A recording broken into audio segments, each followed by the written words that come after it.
This youth possesses a terrifying cheat ability. Killing monsters allows him to plunder their innate stats. By absorbing life points, he becomes truly unstoppable. One beat of music, and his physical body transcends limits. His muscles bulge with overflowing, legendary power. Moments ago, he was just a regular guy scrolling social media. Mysterious text suddenly flickered on his screen. He was instantly summoned to another world for a lethal trial. Opening his eyes in a dark abyss, he panicked.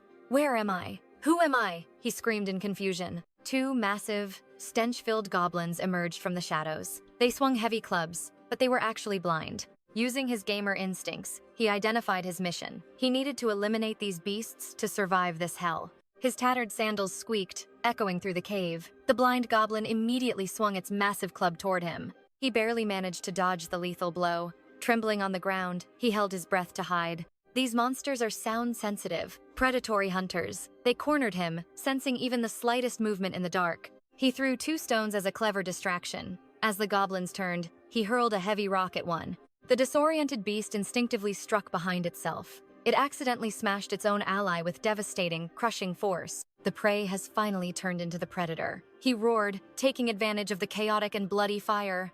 The goblins turned on each other in a frenzy. In the confusion, he systematically took them both down. He proved that a sharp brain beats brawn. One goblin survived the clash, but was pinned by a corpse. He delivered the final blow without any hesitation. Soon, mysterious golden symbols began to swirl around his body. The essence of the fallen monsters flooded him.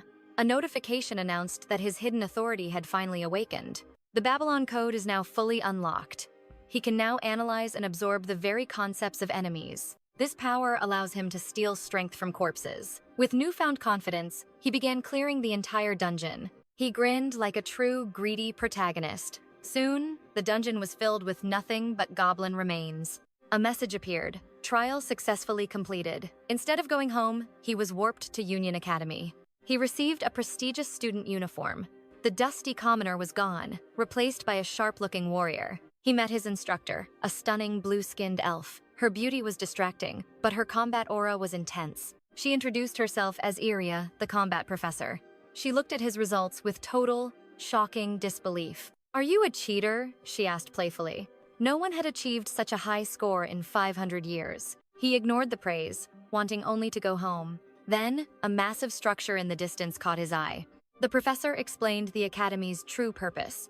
They train students from all dimensions to conquer that tower. It is the legendary Tower of Babel, a place filled with infinite dungeons and ancient dark mysteries. Memories of his grandfather's stories flooded back. His ancestors were the original masters of that majestic tower. He is the heir of the Ban clan. He must reclaim the lost glory of the language masters. With the professor's help, he returned home briefly. After explaining everything, his grandfather's reaction was explosive. "You found the Tower of Babel? Brilliant." The old man praised his grandson's incredible, fated destiny. His uncle rushed to calm the excited old man. Once settled, he began preparing for his official enrollment. Back in a low-level dungeon for training, Yuan stood ready with an unexpected weapon of choice. Armed with an AK-47 and infinite ammo, he decided to teach the goblins about modern civilization. A rain of lead wiped out the monsters. He walked through the carnage like an absolute, rising monarch. His power used to be limited to words, but now, he can plunder every concept from his foes. Using the Babylon Code, he manipulates reality. Every kill makes him exponentially more powerful and dangerous. He absorbs concepts he understands through combat. The first concept he mastered was from the blind goblins. He infused that essence into a wooden stick. It transformed into a legendary weapon of pure destruction. His spiked mace now moved with a mind. It crushed an assassin before Yuan even blinked. One heavy blow shattered the goblin's jaw. This was the first conceptual item he ever created. By infusing demonic energy, he gave life. It obeys his every command and moves freely in battle. He patted his loyal weapon with pride. Even by accident, it helped him dominate the entrance exams. Now, the Academy will witness a legend. The Hidden Master is ready to reclaim his throne. With the EU World League victory secured, Yu surveyed the carnage. "Time to harvest," he whispered. Activating the code, he began absorbing essences from the fallen. He claimed the goblin's very existence. Life, mana, and demonic spirits flowed into him. He even secured rare leadership and killer skills. A strange notification flashed. Among the common loot, a unique essence stood out, capturing Yu's attention. A soul concept? Before he could react, his manga club lunged forward with sudden, hungry intent. You want this? Yu asked. The weapon bobbed eagerly. He did not hesitate to grant its wish. I will give you demonic life too. Yu began weaving floating runes with his focused power. He compressed the ethereal symbols into a glowing sphere, utilizing every secret technique he had learned. He slammed the sphere into the club, forcing the collected concepts to merge and ignite instantly. Radiant light exploded. The weapon was undergoing a legendary evolution that defied all known logic. The harmony of spirits created a miracle. A new being was transcending every boundary of power. Yu stared in awe. Did the concepts I separated just evolve on their own? He gasped. The light shattered, revealing a small serpent. The superior fusion process was finally, perfectly complete. A rank 10 demon beast, a fusion of two worlds. This is truly magnificent, Yu muttered. He reached out tentatively. His heart raced with a mix of excitement and nervous dread. Luckily, the serpent nuzzled his arm. Its loyal personality remained intact despite the massive transformation. I will name you Y, Yu smiled. Now, let us check our hidden growth stats. Name, Ban Yu, Life, 45. Soul, 324. His stats were becoming truly monstrous. Magic, 38. Swordplay, 14. Plus the legendary all-seeing eye and word god divine skills. Physical stats seemed normal, but his soul power was astronomical. Why was it this high? These godly senses must be tied to his language skills. He brushed off the confusion for now. Ready to meet our classmates? Why? Yu asked. The little serpent shook its head shyly. Don't worry, growth is what matters. Suddenly, the system announced the dungeon core's destruction. The exit opened. It was finally time to leave the shadows and head toward Union Academy. Yu pressed the button. A massive magic circle erupted, teleporting him toward the grand entrance ceremony. He materialized in the hall. Hundreds of elite freshmen were already claiming their seats in the academy. Yu stood in the center, drawing gazes. The scale of the academy was truly overwhelming. So many people, he whispered, activating his all-seeing eye to scan the surrounding elite crowd. This divine eye allowed him to read the spirit and hidden potential of every target instantly. Stats began floating above everyone's heads. He watched as ranks and attributes filled his vision. One student had B-rank power, while a handsome blonde boasted an impressive S-rank status nearby. Yu shivered. These regular students seemed 10 times stronger than him, at least on the surface. Where is my seat? He wondered. Suddenly, a cold, mocking voice boomed from right behind him. Subdimension trash shouldn't loiter here. Get lost. A massive brute blocked his path entirely. Knowing he could not win a brawl yet, Yu merely waved and backed away humbly. The bullies laughed at his cowardice, but Yu remained calm, hiding his true, broken SSS power. Discrimination was everywhere. Regular students looked down on those from subdimensions with pure disdain. The strong devour the weak. It was a universal law that Yu understood all too well. Special student, over here. A blonde boy waved from a distance, breaking Yu's lonely silence. Is this our designated corner? Yu felt like an outcast as he hurried toward his peers. But when he scanned their stats, his jaw dropped. These people were absolute monsters in disguise. These subdimension students could easily crush the regular elite student council without breaking a sweat. He saw SSS and AA ranks. Hidden among them were 3 mysterious question mark stats. Yu recognized a familiar face. Lai, is that you? He stared at his old friend in shock. Hey, Ban, Lai smiled. Yu realized he was now surrounded by hidden legends. My first encounter with that academy heartthrob was legendary. My roommate Lai welcomed me by pointing a sharp blade at me. I'm your roommate, lunatic, Yu yelled as Lai froze in shock. My bad, my combat nerves were still on a hair trigger. Yu sighed. He looked like a prince, but acted like a volcano. A fairy tale face with a volcanic temper? What a weird combination. Lai scoffed at Yu's goblin hunt. Goblins? That's for literal toddlers. Real warriors face ogres. My exam was a total bloodbath. With an arrogant smirk, he bragged about his S-rank combat feats. Yu's blood boiled. This guy's ego was bigger than his sword. Handsome? Yes. But his personality was a total disaster area. Enough talk. Let's shower. Lai stood up, stripping without hesitation. His physique was sculpted like a god's. Coming? Or what? Yu hesitated, but the prince suddenly turned beet red with shame. You go first? Lai fled, unable to even make eye contact. Yu stared blankly, wondering if his roommate was secretly asunder. Later, they reached the elite zone where 2 girls were waiting. A pink-haired girl beamed. Her cute aura was literally soul-melting. Yu nearly fainted. Her innocence was like a holy light attack. Beside her stood a silver-haired beauty with cold, mysterious eyes. That thing on your arm, she whispered. It's quite fascinating. Yu revealed E. You mean this cute little snake companion? Instantly, their icy facades shattered. Even the stoic girl blushed. He's grown so much, Lai noted, eyes sparkling like a kid's. Can I pet him? The girls begged, completely losing their cool. I'm Ju, daughter of the martial sage. And you are? Yu made a joke, causing these legendary heirs to burst out laughing. Even Ju couldn't stop her lips from curling into a smile. I'm Ruo, let's be friends. The pink-haired girl chimed in happily. And I'm Lai, nice to meet. Lai tried to act cool. Ju ignored him completely. Lai's pride was shattered instantly. Suddenly, the stage lit up. The beautiful Professor Yumina had arrived. Look! The ceiling began to split open, revealing the deep void. What's happening? Fear rippled through the ranks of elite students. A cold voice boomed. Silence! The Great One is here. A soul-crushing pressure descended, forcing everyone to their trembling knees. What is this power? Yu struggled against the suffocating gravity, but Yu gritted his teeth and forced his gaze upward anyway. A cosmic entity materialized. The ceremony for year 2557 begins. A massive, divine eye loomed over them, a god-tier principle. As the pressure lifted, Yumina smiled. Impressive speech, right? The students remained frozen, their souls still trembling from the encounter. Yu casually sipped his tea. That giant eyeball is the principal? You actually looked at it? His friends gasped in horror. That pressure was lethal. How are you still so unfazed, Yu? Yu was stunned. The pressure was heavy, but not as soul-crushing as the others described. Duko watched him closely, wondering how he could stare directly at such a terrifying entity. That entity used a special veil to hide its true self. How could he see through? Under her scrutiny, Yu nervously explained it was just a gut feeling, like a giant eye.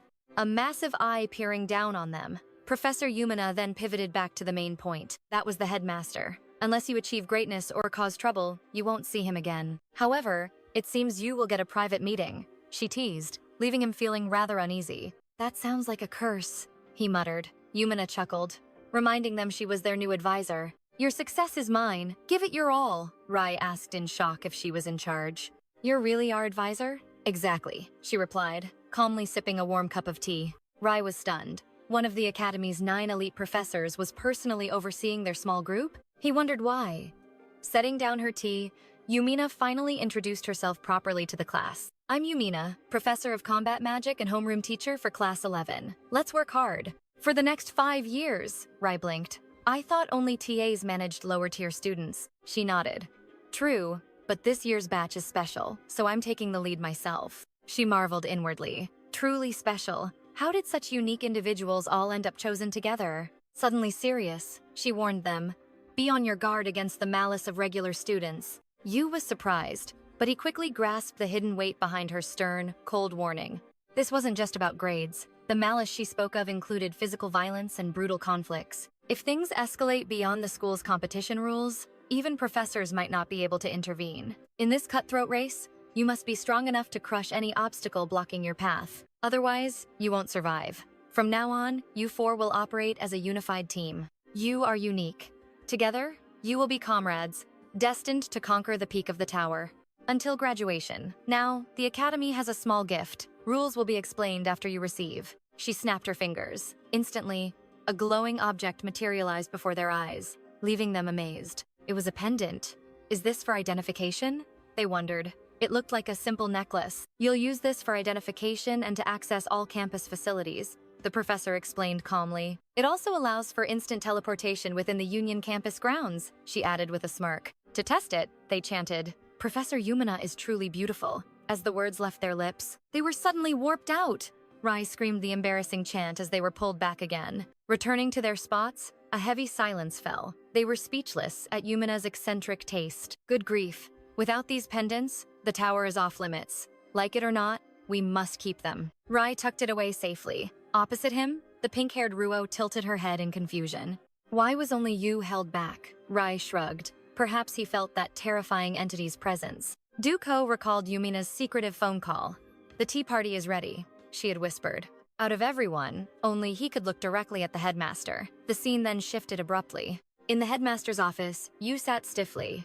A private meeting on day 1? What went wrong? Yu's mind raced with worry. Sensing his anxiety, a voice suddenly broke the heavy silence. Look at me. My true body isn't here. The voice echoed from a doll on the desk. Yu stared at the doll. Headmaster? No, Call me chairman or teacher. Yu nodded nervously. Yes, teacher. The chairman cut to the chase. I usually don't meddle with student growth. Strong or weak, dead or alive.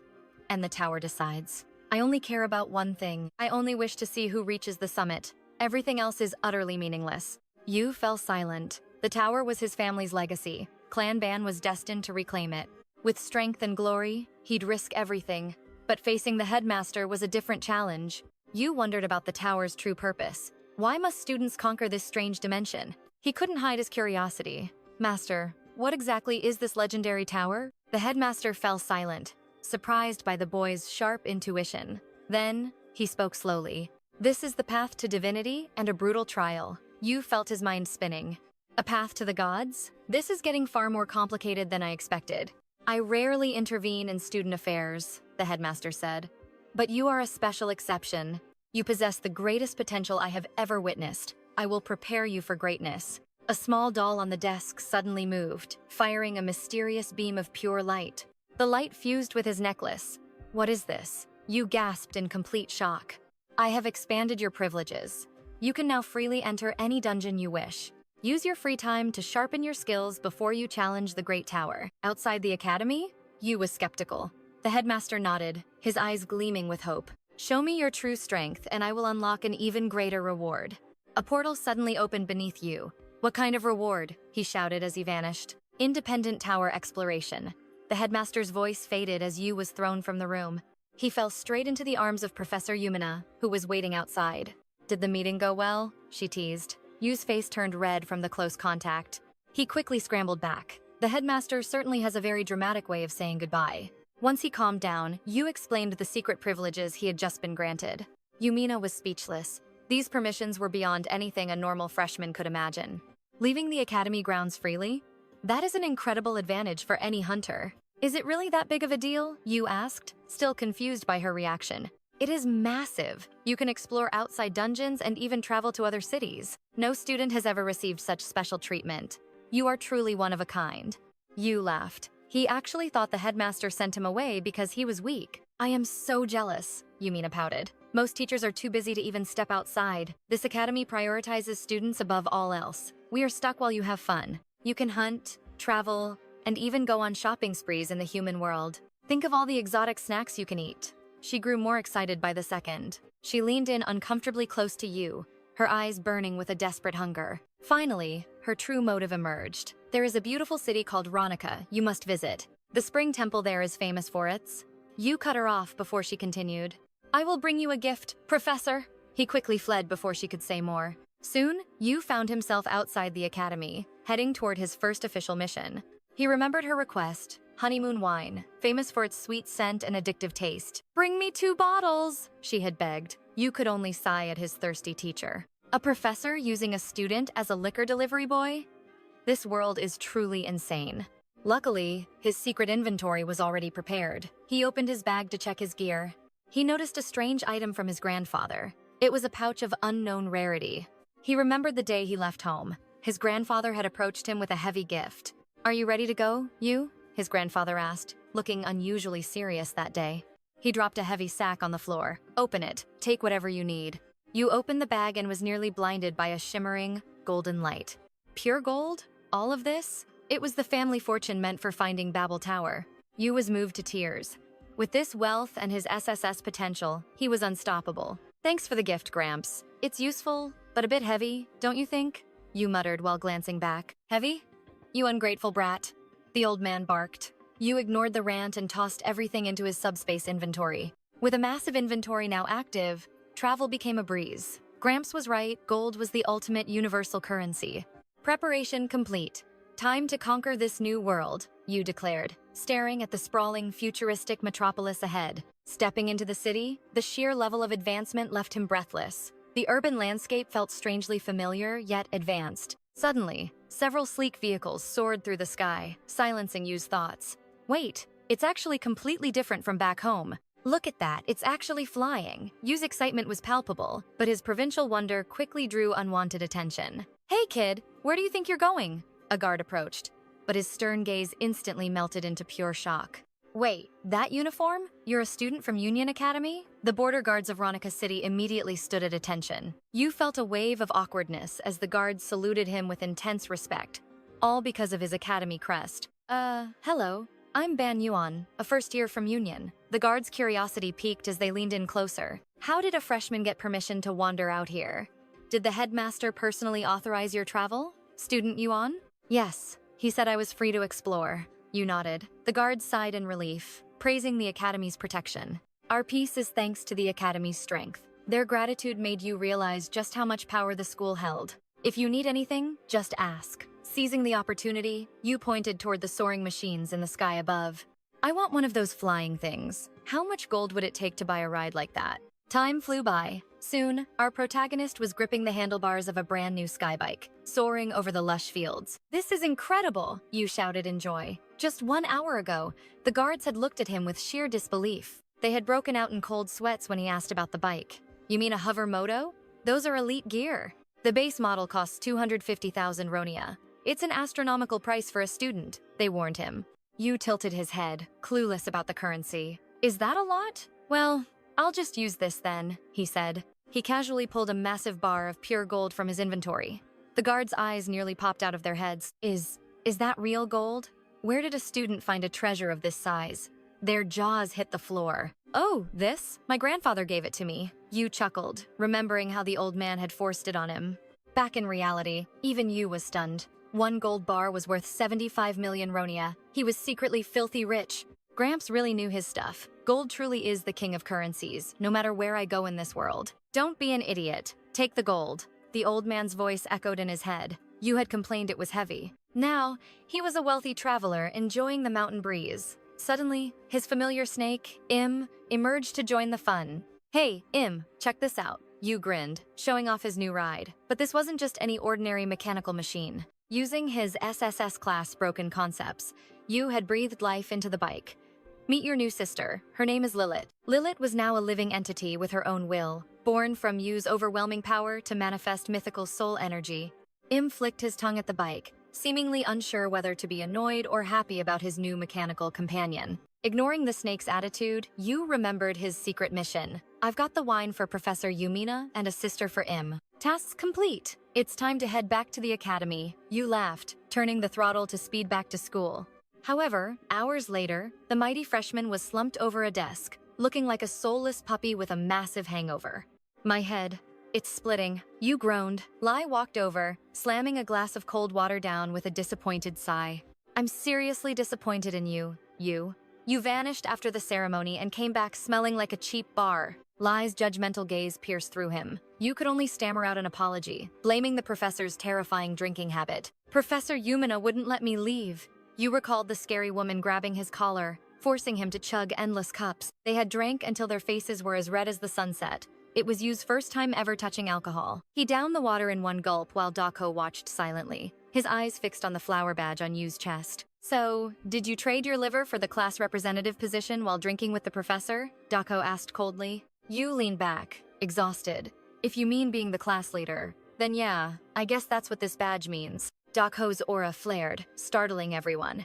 If someone represents the 4 of us, it should be the strongest. That person is me. The tension in the room skyrocketed. Dako glared at the girl, waiting for her to agree with his bold challenge. Lai glared at her, snapping back immediately. That's insane. We're teammates, but let me be clear. Your arrogant attitude won't help us climb the tower. I refuse to accept you as our leader. Who says you're the strongest? Lai shouted. Dahozi just laughed, shaking her head in mockery. Equality? How pathetic. Weren't you the one asking to climb the tower solo just yesterday? Lai turned beet red with shame. That was, he stammered, unable to find a single word. Yuan and Ruo watched him with suspicious eyes. Lai panicked. I was just curious. It's not like that. Meanwhile, Yu slumped over his desk. I thought I could avoid the drama, but we're already fracturing. His dream of a peaceful academy life was dying. He didn't want power, but he saw the truth. Lai had a glass ego. Dahozi was a tyrant. Both were disastrous choices for a leader. Ruo was too passive to step up. Truly, this special class was a collection of walking disasters. Yu sighed and spoke. Listen, everyone. The leader shouldn't just be the one with the most power. Dahozi narrowed her eyes. Why is that? Because the strongest only care about themselves, Yu replied. A leader must unite the team. A tyrant can't do that. We need someone who values balance. Someone fair, like me. 𝒕𝒖𝒅𝒏𝒕 nearly burst out laughing at his sudden, bold proposal. Fine, the professor gave you the authority anyway. I'll follow your lead. For now, she smirked. As the most dangerous member yielded, Yu finally exhaled. The suffocating tension began to fade away. Thanks, Yu said. 𝒕𝒖𝒅𝒏𝒕's gaze turned intense. The only reason I'm staying is because of you. The others are just useless baggage. She shot a cold, mocking look toward Lai and Ruo. See you later. The white-haired girl vanished, leaving a heavy silence and a trembling, furious Lai behind. Baggage? Lai hissed, his body shaking with rage. Yu rushed in, desperate to calm the storm. Easy, Lai. Calm down. After stopping the explosion, Yu felt like he'd aged 10 years in minutes. This wasn't an academy. It was a literal battlefield. Managing egos was harder than slaying high-rank monsters. One step at a time, Yu whispered, trying to regain his composure. But peace was short-lived. Ruo suddenly leaned in, eyes sparkling with excitement. Hey, Yu! Where's that cute snake of yours? Can I touch it, please? Yu groaned. This team was a minefield of unpredictable personalities. Give me a break, he sighed. The scene shifted abruptly to the academy's massive combat arena. A rector, a student with lava-infused blood, roared. Professor, let's see how special these new recruits are. His shout drew every eye toward Yu's group, the air filled with mockery and predatory curiosity. The referee, dressed in prisoner's garb, nodded. First lesson is a combat spar. Any volunteers? The Class 1 elites erupted. They were desperate to crush the newcomers and prove their dominance. Let me crush them. No, me. I'll put these trash recruits in their place right now. The insults flew like daggers. Lai froze, looking at Yu. The hostility in the air was suffocating. This was a meritocracy. To Class 1, Yu's Class 11 was just a stain on their reputation. Maybe it's because of this badge, Yu muttered. It was a total magnet for unwanted attention. A rector stared at Yu's chest, fury burning. That weakling, wearing the goddess Yumina's personal gift? It was an insult to his pride. He couldn't stand seeing a loser flaunt the professor's favor. Professor, a rector bellowed. Let me test his strength. Let me fight that guy right now. The professor smirked. Fine. Step up, Yuan. You're facing a rector in the first match. Yu felt the trap closing. Meanwhile, Professor Yumina watched from the shadows, her brow furrowing deeply. Something was wrong, mixing Class 1 and Class 11 for a live combat drill so soon. This wasn't a lesson. It was a public execution. Someone had rigged the schedule for humiliation. Elites versus raw recruits? The power gap was supposed to be an insurmountable, crushing wall. Who's behind this malice? She wondered. Back in the ring, Yu faced the mountain of muscle. He wasn't an idiot. He knew he was being underestimated, but he wasn't ready to reveal everything. Yu raised his hand, a nervous smile on his face. Sorry, but I'd like to decline. Professor, my combat skills are subpar.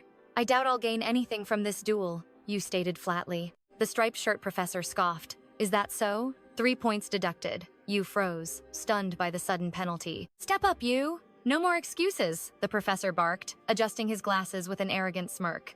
Yu realized it now this man was intentionally targeting him. But why? Why force him into the arena? Was he trying to humiliate him publicly? Yu's expression darkened. I'm not making excuses. It's the truth. I was recruited for my special abilities, not combat. If you're curious about my power, find another way. Yu's logic was flawless, but the professor wasn't interested in reason. He bared his teeth in rage. Are you trying to teach me how to do my job? The professor roared at the top of his lungs. Yu stopped playing nice. Whether professor or student, if you're ignorant, you must learn. Isn't that right? You're the class rep? 5 more points deducted, the professor screamed. You could only sigh at the pettiness. So that's how it is, Yu thought. Fine, give me 1 week to prepare for this fight. Just 1 week. I'll enter the tower. And when I return, my preparations will be complete. The classroom went deathly silent. Every student stared at Yu as if he had finally lost his mind. Next week? Preparations? Whispers broke out. What is this bottom-tier loser even talking about right now? How could someone of his rank survive against the special class in just 7 days? It was impossible. The professor trembled with fury. Ignoring my orders to set your own schedule? Fine, have it your way. Yu watched him with pure disdain. So what if I ignore you? You're not even a formal professor. He whispered the insult, making Lai jump in shock. Suppressing his rage, the professor made a final announcement. Next Tuesday, Yu versus a rector.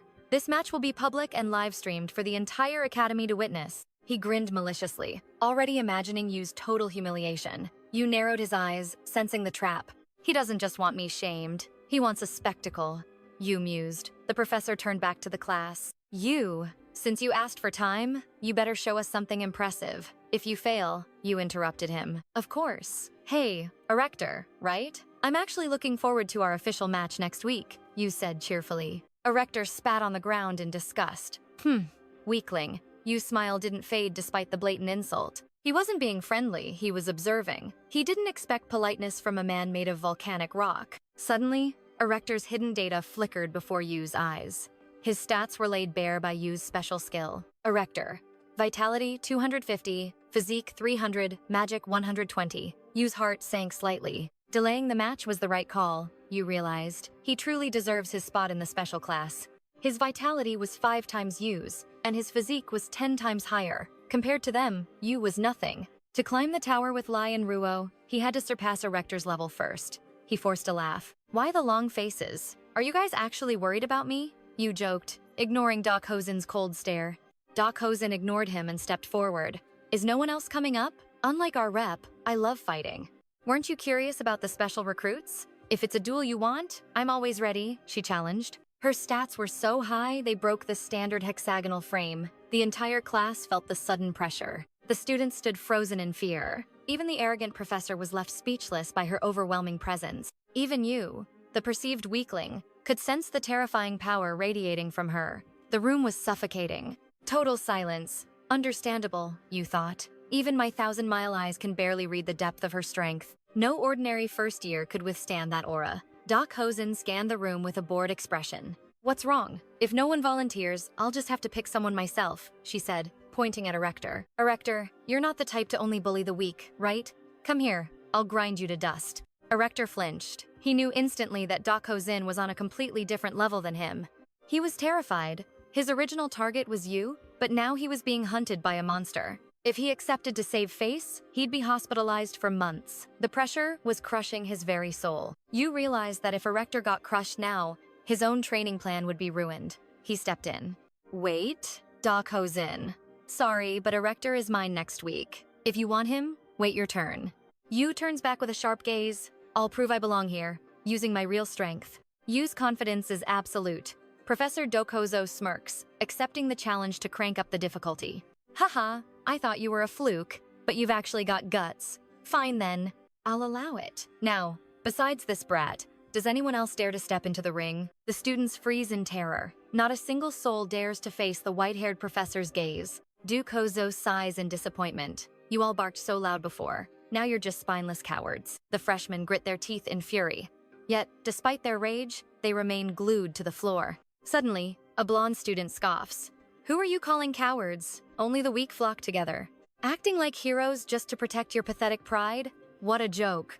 Yu's eyes instantly narrow. Even among the special class, this guy's power is on a completely different level. Yu senses a monstrous aura radiating from him. It's a presence that commands absolute submission.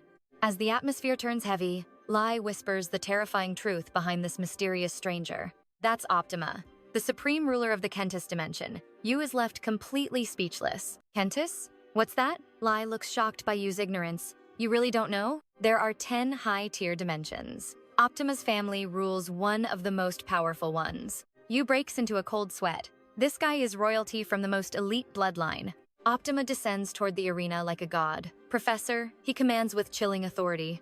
The professor instantly obeys, trembling as he activates a strange, high-tech electronic device. What is that? Yu wonders. Lai guesses they are preparing to broadcast the fight live. A broadcast? Yu asks. Lai shakes his head, unfamiliar with such advanced technology. Lai's world lacks tech, but Yu's modern background allows him to see the professor's scheme. I see. They're planning to humiliate us in front of the entire world, Yu realizes. Lai is baffled. Yu, how do you know about the internet? Yu calmly explains the concept. It's just a network used to share information instantly. Lai's jaw drops in disbelief. Is your dimension so low tier that you don't use the Union Net? How do you know? In my world, this is basic. Yu scrolls through his device, searching for the school's feed. Rutu quickly finds the link. Here, our class's live stream is already trending online. Yu clicks the link. Immediately, Dokozo and Optima's intense face-off fills the screen. The professor wants to shame us publicly, but things won't go as he planned. On the stage, two monstrous auras collide. The very air begins to distort and crack. Optima scoffs, make your move. 𝒕𝒖𝒅𝒏𝒕 smirks. I'll let the weaker one strike first. Weaker? We'll see about that. Kneel! Optima snaps his fingers, triggering a devastating ability. An invisible wave of pure authority surges forward, aiming straight for the professor's throat. Mysterious ripples erupt from Optima's palm. The pressure reaches Yu's group, making them gasp. 𝒕𝒖𝒅𝒏𝒕 feels the weight. This isn't just magic, it's something far more fundamental and terrifying. It feels like an absolute law of nature. A command that cannot be defied or resisted. The space itself is forcing her to bow. Is he actually warping the rules of reality? He's bending natural laws, 𝒕𝒖𝒅𝒏𝒕 realizes. Lai turns to Yu, sensing his sharp analysis. Did you figure it out? Yu nods. But Rutu is already trembling in pure terror. But against 𝒕𝒖𝒅𝒏𝒕, Optima's power is like a pebble hitting a mountain, totally useless. A deep teal energy erupts from her. With a lazy flick, she shatters his absolute law. The crowd is speechless. You can't believe his eyes. She crushed that power so easily. She didn't just block it. She overpowered his reality, Yu thinks. His heart racing. Optima's eyes flash with excitement. Impressive. You actually have some real skill after all. 𝒕𝒖𝒅𝒏𝒕 scoffs. Your power is as ridiculous as those horns. Is that all you've got? Not a chance, Optima barked, swinging his hand to unleash a skill. But his predictable move was child's play for the hidden powerhouse. With a sudden burst of speed, she funneled power into her legs and delivered a brutal kick that canceled his technique instantly. Did you think I'd just stand there twice? Your close-range attacks are pathetic. The main character mocked him with a cold sneer. Optima desperately summoned an energy shield, but being forced onto the defensive by a mere freshman wounded his massive ego deeply. I can't believe I have to use 2 hands for a weakling like you, he growled, completely unaware of his own stupidity. Suddenly, a cold voice whispered right in his ear. Startled, Optima swung wildly behind him like a cornered animal in a panic. He screamed in rage, failing to see his own arrogance. The main character effortlessly parried the strike with her left hand alone. Grabbing his collar, she delivered a devastating knee strike directly to his jaw, shattering Optima's composure and his pride at once. Your movements are so incredibly clumsy. Do you still need someone to spoon-feed you? She mocked him during the absolute beatdown. Optima blocked with another shield, his blood boiling from the humiliation. You damn brat, he hissed through his clenched teeth in fury. He channeled every ounce of strength into a high-speed punch, but the main character vanished with a simple sidestep, dodging him easily. Watching the legendary ruler of 𝒕𝒐 get toyed with like a helpless kitten, the audience stood in utter disbelief at the scene. Yuan observed silently, realizing that Optima's usual trick of distorting natural laws was failing miserably against the mysterious girl's overwhelming power. Optima was used to crushing foes by manipulating the laws of nature, but his broken abilities meant nothing against this hidden monster. This unexpected resistance pushed the supposed genius into a desperate corner, all under the watchful gaze of the entire Academy crowd. To the spectators, the Golden Boy was being dismantled, unable to land even a single counterattack against her relentless and fierce fury. Every strike was a masterclass in violence, from lightning-fast jabs to a direct vertical kick aimed perfectly at his trembling chin. Only his passive energy shield kept him from collapsing. Meanwhile, the commentator began a cold and clinical analysis of the one-sided fight. Despite his overwhelming raw stats, it was clear he lacked the discipline of a true warrior who actually trains for real combat. Lai was stunned by Yuan's insight. Could he really see the massive gap between these two monstrous talents so clearly and easily? Both were special recruits from the subspace, yet the power dynamic was shifting in a way that defied all logical expectations. Back in the arena, Optima was drowning. He couldn't even find an opening to breathe, let alone fight back against the onslaught. The protagonist's fists rained down with terrifying speed. How dare a commoner be so insolent? The fool shrieked, lost in his delusion. Still unaware of the situation, his face met her fist again, cracking the very energy shield that was barely protecting his life. Did you come here just to bark? Or do I need to cut that long tongue of yours? She asked with icy indifference. Driven to insanity by the absolute domination, Optima finally snapped, unleashing a terrifying and forbidden hidden power from within his soul. A massive geometric seal erupted above him as a world-shaking aura exploded, turning the very air heavy and lethal for everyone nearby. He slammed his hands down, shattering the arena floor. I will never forgive you. Die, you insignificant insect, he screamed in madness. Facing the lunatic's roar, the main character simply sighed. Death isn't a word for children like you to play with so easily. Magic began to swirl around her arm, concentrating into a point of absolute destruction to teach the arrogant boy a final lesson. Optima lunged forward with a murderous scream, but just as the two powers were about to collide in a final explosion, "That is enough." Professor Yumina's voice rang out, and with a single clap, she brought all the chaotic violence to a halt. The battlefield was instantly transformed into a peaceful garden of blooming flowers, leaving both fighters completely stunned and unable to move. "Our academy doesn't encourage lethal duels. Save that strength for the tower," she said with the calm authority of a true master. With a snap of her fingers, the illusion vanished. Yuan was baffled. Could a mere illusion really carry such a realistic and sweet scent? Optima realized the professor's intervention meant the fight was over. He clicked his tongue and retreated in deep shame and frustration. He walked away, never realizing that the professor had actually just saved his life from a certain and brutal death today. If the fight had continued, he would have been tasting the dirt for good. The protagonist ignored the loser and turned away. Looking toward the professor, she offered a rare compliment. "You really are strong, Professor," she said with a hint of respect. The teacher only offered a mysterious smile. Seeing this, the girl sighed and returned to her group of stunned and silent friends.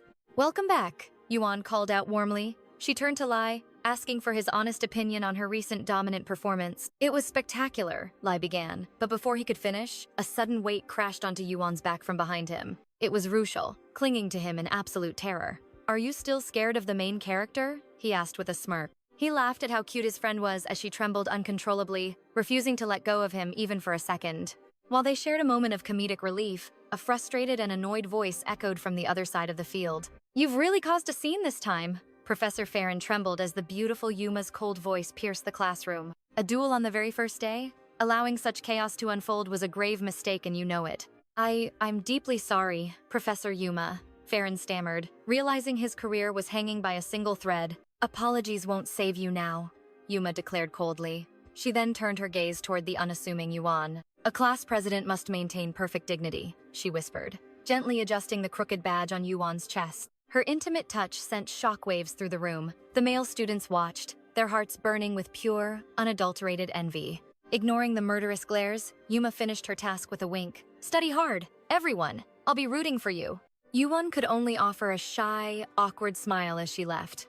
"Well, that definitely didn't help my reputation," he sighed. She came to stop the fight, but left a mountain of resentment. Yuan felt the daggers being thrown at his back. "Why him? That weakling doesn't deserve her attention," someone hissed from the shadows, their teeth grinding in rage. News of the clash between Doc Hozo and Optima spread like wildfire. The entire academy was buzzing with the shocking results. "Did you hear?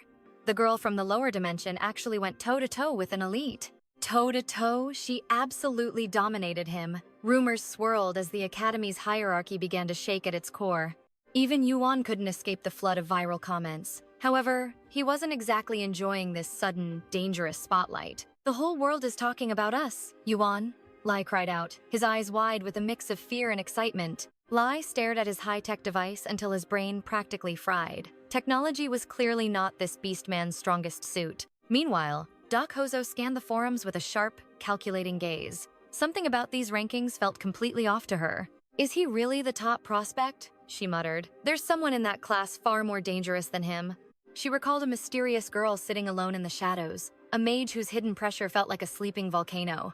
"I assumed you'd noticed her too," she whispered to Yuan. He simply shrugged, masking his true thoughts with a casual grin. "My bad. I was way too focused on your epic performance." Lai, meanwhile, had completely collapsed from mental exhaustion. "Yuan, they're calling you the Grand Master of Negotiation online," Lai asked innocently. "Is that some kind of legendary title?" Yuan groaned. "It's just a fancy way of saying I'm a coward. They were too afraid of Doc Hozo, so they targeted him instead." "The drama is just getting started," Doc Hozo added playfully. She glanced toward the far corner of the cafeteria. "Wait, why is she sitting all the way over there?" Lai finally noticed Ruo trembling at a distant table. The atmosphere was suffocating for the poor girl. Whether it was Doc Hozo's aura or pure trauma, Ruo was terrified. Yuan wondered how they'd ever survive as roommates. She still wound up like a spring. "I should probably intervene. Nothing breaks the ice like a little sweetness," Yuan thought. He reached into his inventory to pull out a secret weapon. This was Fairy Jam, a masterpiece of his SSS-rank synthesis skill. Distilled from 10,000 rare fruits, it was pure liquid gold, It didn't just taste good, it provided a permanent stat boost. "Hey guys, check this out," Yuan called out. His friends leaned in, captivated by the glowing jar. "What on earth is that?" they asked, completely mesmerized. "It's a little surprise," Yuan chuckled, popping the lid. Instantly, a heavenly aroma filled the entire cafeteria. Ruo's head snapped toward them, her eyes sparkling like stars. Yuan spread the jam and pushed the plates forward. "Give it a try." Though skeptical, they took a bite and experienced a total flavor explosion. "This is incredible," they gasped, their bodies trembling with delight. Yuan smirked. "Tastes like success, doesn't it?" Lai was speechless. "This isn't just jam, it's," Dakozo nodded. "I've tasted delicacies across the realms, but this is divine." Yuan turned and gestured to the shy girl. "Ruo, don't be a stranger. Come and join us." Drooling and unable to resist the scent, she hurried over. "Can I really have some?" she whispered. "As much as you want." As she ate, her face melted into an expression of pure bliss. "Best fruit flavor in existence," she cheered. Lai asked, "Did you seriously create this with your own power?" "Can I have seconds?" Dakozo asked, her usual pride vanishing. Yuan laughed. "Of course, eat until your heart's content. This feels like eating a priceless treasure," she remarked. "It's nothing," Yuan replied. "Friends share everything, right?" Dakozo gave a rare, soft smile. "Even so, this debt is far too heavy to ignore. I've decided. In exchange for this elixir, I will personally train you in martial arts." She leaned in close, her intense gaze making Yuan blush. After lunch, their legendary training session was about to begin. Ancient, spacious sanctuary, serene discovery, truth sensed, psychological elite layout, impressive. The lesson? Sword gripped, still, lethal stance. Begin, focused piercing posture, explosive, pressurized thrust. One decisive thrust, divine, magical strike. Concept, penetrate, hidden. Hey, pay attention. Focus, varied forms, core essence, anything. Flurry, momentum, explanation. Eternal core, applications, intimidating blade. Fear, refined, pure limit. Master of piercing, your turn, ready. Clumsy? She laughed. Violent, perfect boom. Pure shock. Genius? Instant mastery. Spiraling. Dissatisfied. Not yet. Mimicry isn't enough. Refinement over combination. Higher plane power. Penetrate. Lethal meaning. Fatal enlightenment. Channeled. Sonic explosion. Shattered. Massive. Exhausting recoil. Stop! Too much. Save it for combat. Panted. System awakened. Breakthrough. Windows flooded. Pierce mastered. Enlightenment. Smirk. Stats rising. Special eye update. Sky high stats. Broken. Panic. Insane jump. Level 20. Doubled. Impossible. She stared. I lost. Essence. Mastered the essence. I didn't achieve this through talent. You shrugged. I simply mirrored your every move. That makes it even more insulting. Dako snapped. Who masters techniques just by looking at them? Seeing her fury, you quickly tried to smooth things over. Maybe you're just a divine teacher? I'm serious. Seeing your form for the first time, I truly grasped the essence of movement. Your mastery was so breathtaking that I completely lost all track of time while watching you. Dako's face flushed a deep crimson. This guy. He says such embarrassing things with a straight face. We barely know each other, she sighed internally. How can he speak so casually to me? She turned away to hide her heart, while Yu prepared to pay back his debt for the lesson. Today's session was invaluable. From now on, let me handle all your points and expenses. That's still not enough for what I taught you, she huffed, her tone filled with playful annoyance. You panicked, but then Doko flashed a radiant smile he had never seen before. Don't worry, I'll collect the interest later. For now, it's time for class. Let's head out. Oh, right, Yu replied blankly, watching as Dako's figure suddenly vanished into thin air. Left alone, Yu whispered to himself, I didn't know she could make a face like that. Scene shift to the academy corridors. Rai and Rucho were heading toward their next destination. Suddenly, a group of arrogant upperclassmen blocked their path, their predatory eyes locked onto Rucho. Hey girl, where did a commoner like you come from? Rucho froze, her heart racing with fear. Seeing them corner her, Rai immediately stepped forward, shielding his pink-haired friend from the bullies. The green-haired thug sneered at the interruption. She's my classmate, Rai countered with a cold stare. What do you want? Rai asked. The bully's temper flared instantly at the freshman's defiance. How dare an inferior bug talk back to me? Get lost. Just then, Yu and Dako arrived. Phew, I hope we didn't miss anything, Yu said, drawing the attention of the entire group. Just in time for the show, Dako added. You noticed his friends and waved. Hey guys, what's going on? Why aren't you in class? You asked, completely oblivious to the tension. The bully clicked his tongue in annoyance. Watch your back, trash, he hissed before walking away.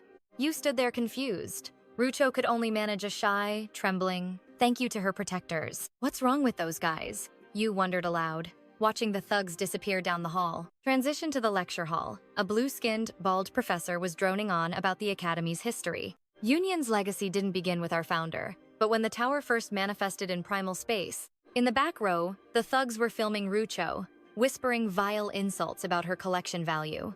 The red-haired leader sneered with contempt. What's the point of a low-rank bug climbing the tower?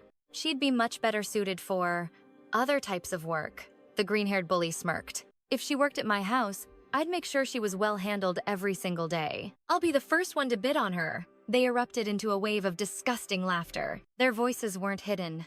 Rucho trembled on the verge of tears while Yu and Rai's faces darkened. No matter the world, trash stays the same, Yu thought, his aura beginning to simmer with rage. Is the professor blind?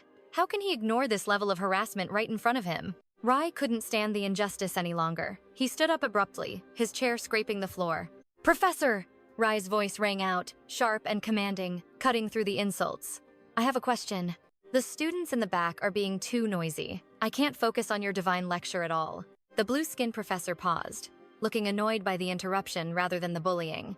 Ah, right. Everyone, keep it down. No talking during my class. Now, back to the Union Renaissance. He dismissed the issue with a single sentence and turned back to the board immediately. Yu and Rai were stunned. That's all he's going to do? They thought in disbelief. The bullies just laughed harder. Look at the little model student trying to be a hero. Ah, that's right. Did I fail to get her number because of this loser? You two a couple? Why is he so defensive? Looking at her, she's definitely top-tier material, isn't she? Ha ha ha. Their vile words brought Ruo to tears. Beside her, Lai's fury peaked, snapping his pen like a twig. Before Lai could erupt, Yoon steadied him. Stay calm, Lai hissed back. You want me to just take this? Despite the insults, Yoon remained ice-cold. And if you don't, you'll start a brawl? Violence is meaningless. It only escalates things. Just stay back and watch. Yoon's eyes flashed with a secret plan. Yoon pulled out his phone, showing Lai a live feed of the Union's history class 0 to 1.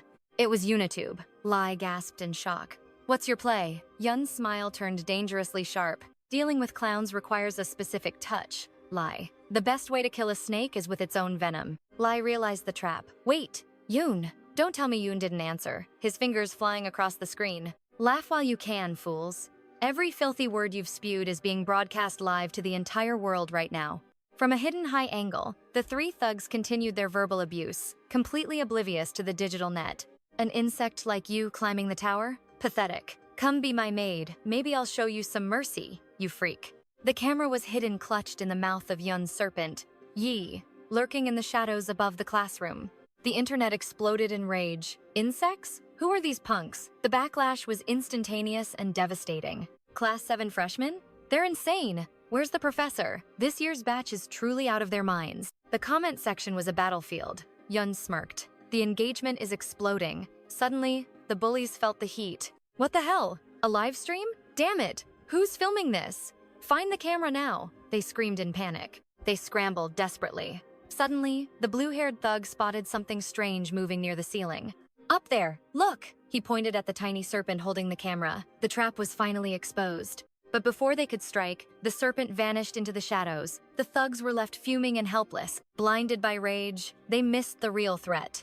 Their bald professor had finally reached his absolute breaking point. Your behavior is utterly disappointing. The air in the room grew heavy with the professor's overwhelming presence. You three caused this mess, didn't you? Names and classes. Now, get out of my sight, he roared. Even the red-haired thug trembled. Professor, wait, we were set up. Someone leaked a video of us. The professor's gaze was ice. I don't care. Before they could utter another word, he literally kicked them out of the room. I said out. His voice echoed like a thunderclap. They're getting F grades for the year. As for the rest of you, stop bothering others and focus on the lesson.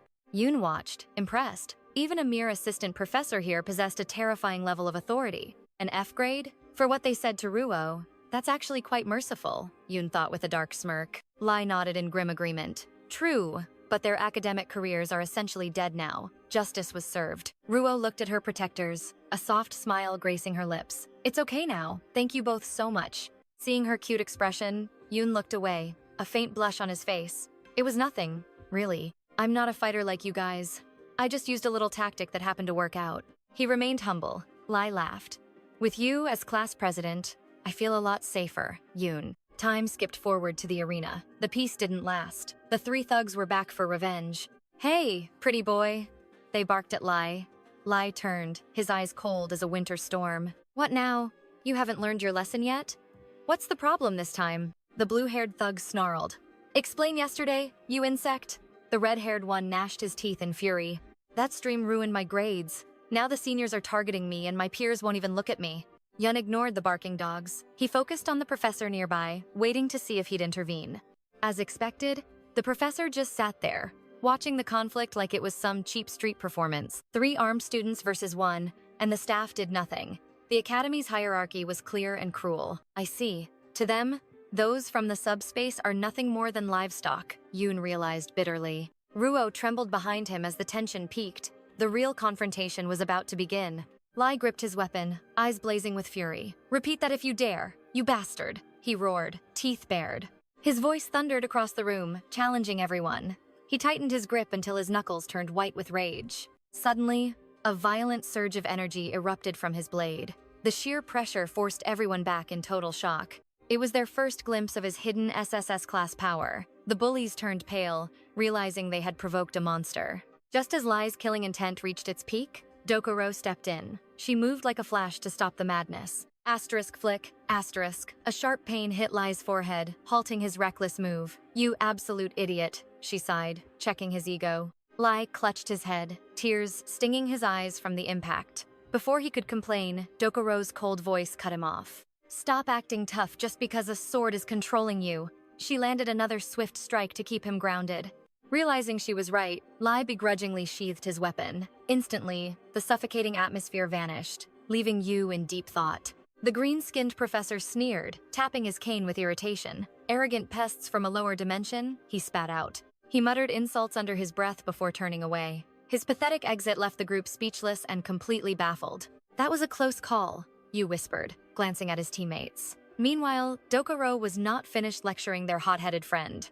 You find one decent artifact and suddenly you are a king, she snapped. Lai's true nature was starting to leak out. Asterisk, he is a ticking time bomb. Asterisk, you thought. Later at lunch, he watched Lai closely instead of eating his meal. Listen, Lai, Yu began solemnly. At this rate, the Academy will never treat us with any shred of respect. Lai looked up, startled by the heavy tone. What do you mean? I thought I was doing great today. Yu sighed in frustration. Doing great? You provoked a professor and signed up for an official deathmatch. Lai's confidence withered instantly. Well, I just wanted to change how they see us after the last incident. And instead, you made it 10 times worse. Yu interrupted. I truly cannot understand your reckless thought process. Lai lowered his head, eyes welling with regret. But Yu was focused on something else, the mysterious sword's dark influence. Normally, Lai was not this impulsive.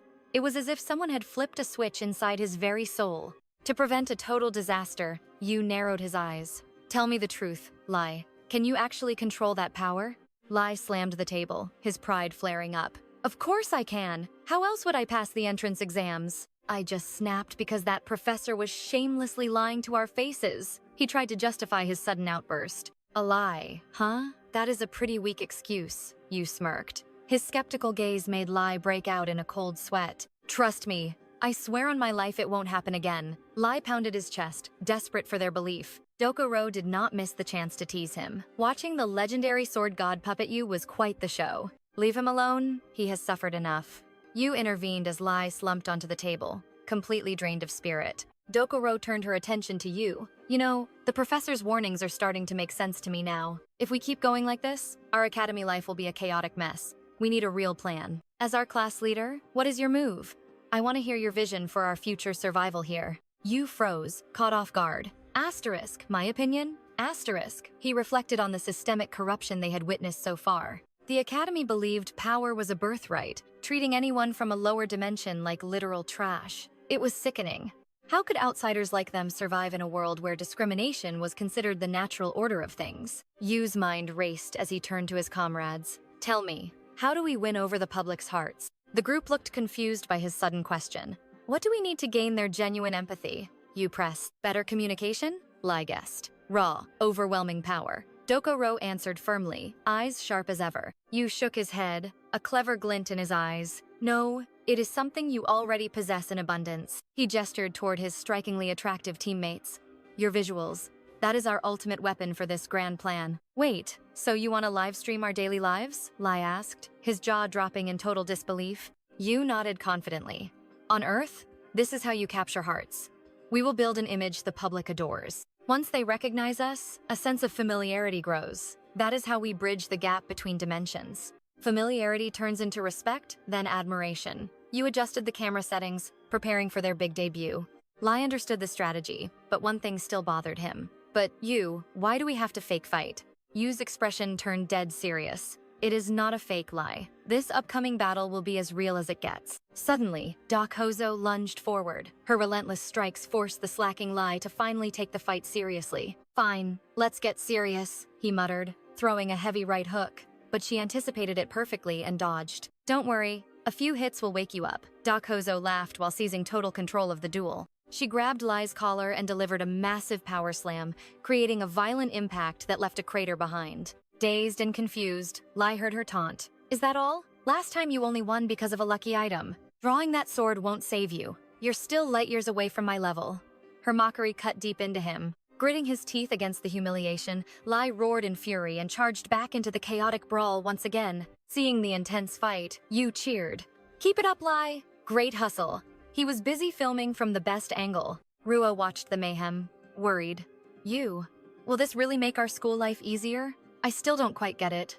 Yu chuckled mysteriously. It won't change instantly, but it'll work. Just think, if those bullies see your true power, they won't dare touch us. It's the perfect deterrent. Yu watched them smash the floor like it was soft tofu. Ruo nodded. I see. Yu grinned at the destruction. Look at them. They're treating the arena floor like it's nothing. We need to upload this to see the true results. Don't worry, Ruo. You're far too elegant for such concerns. Besides, beautiful people look best when they're smiling.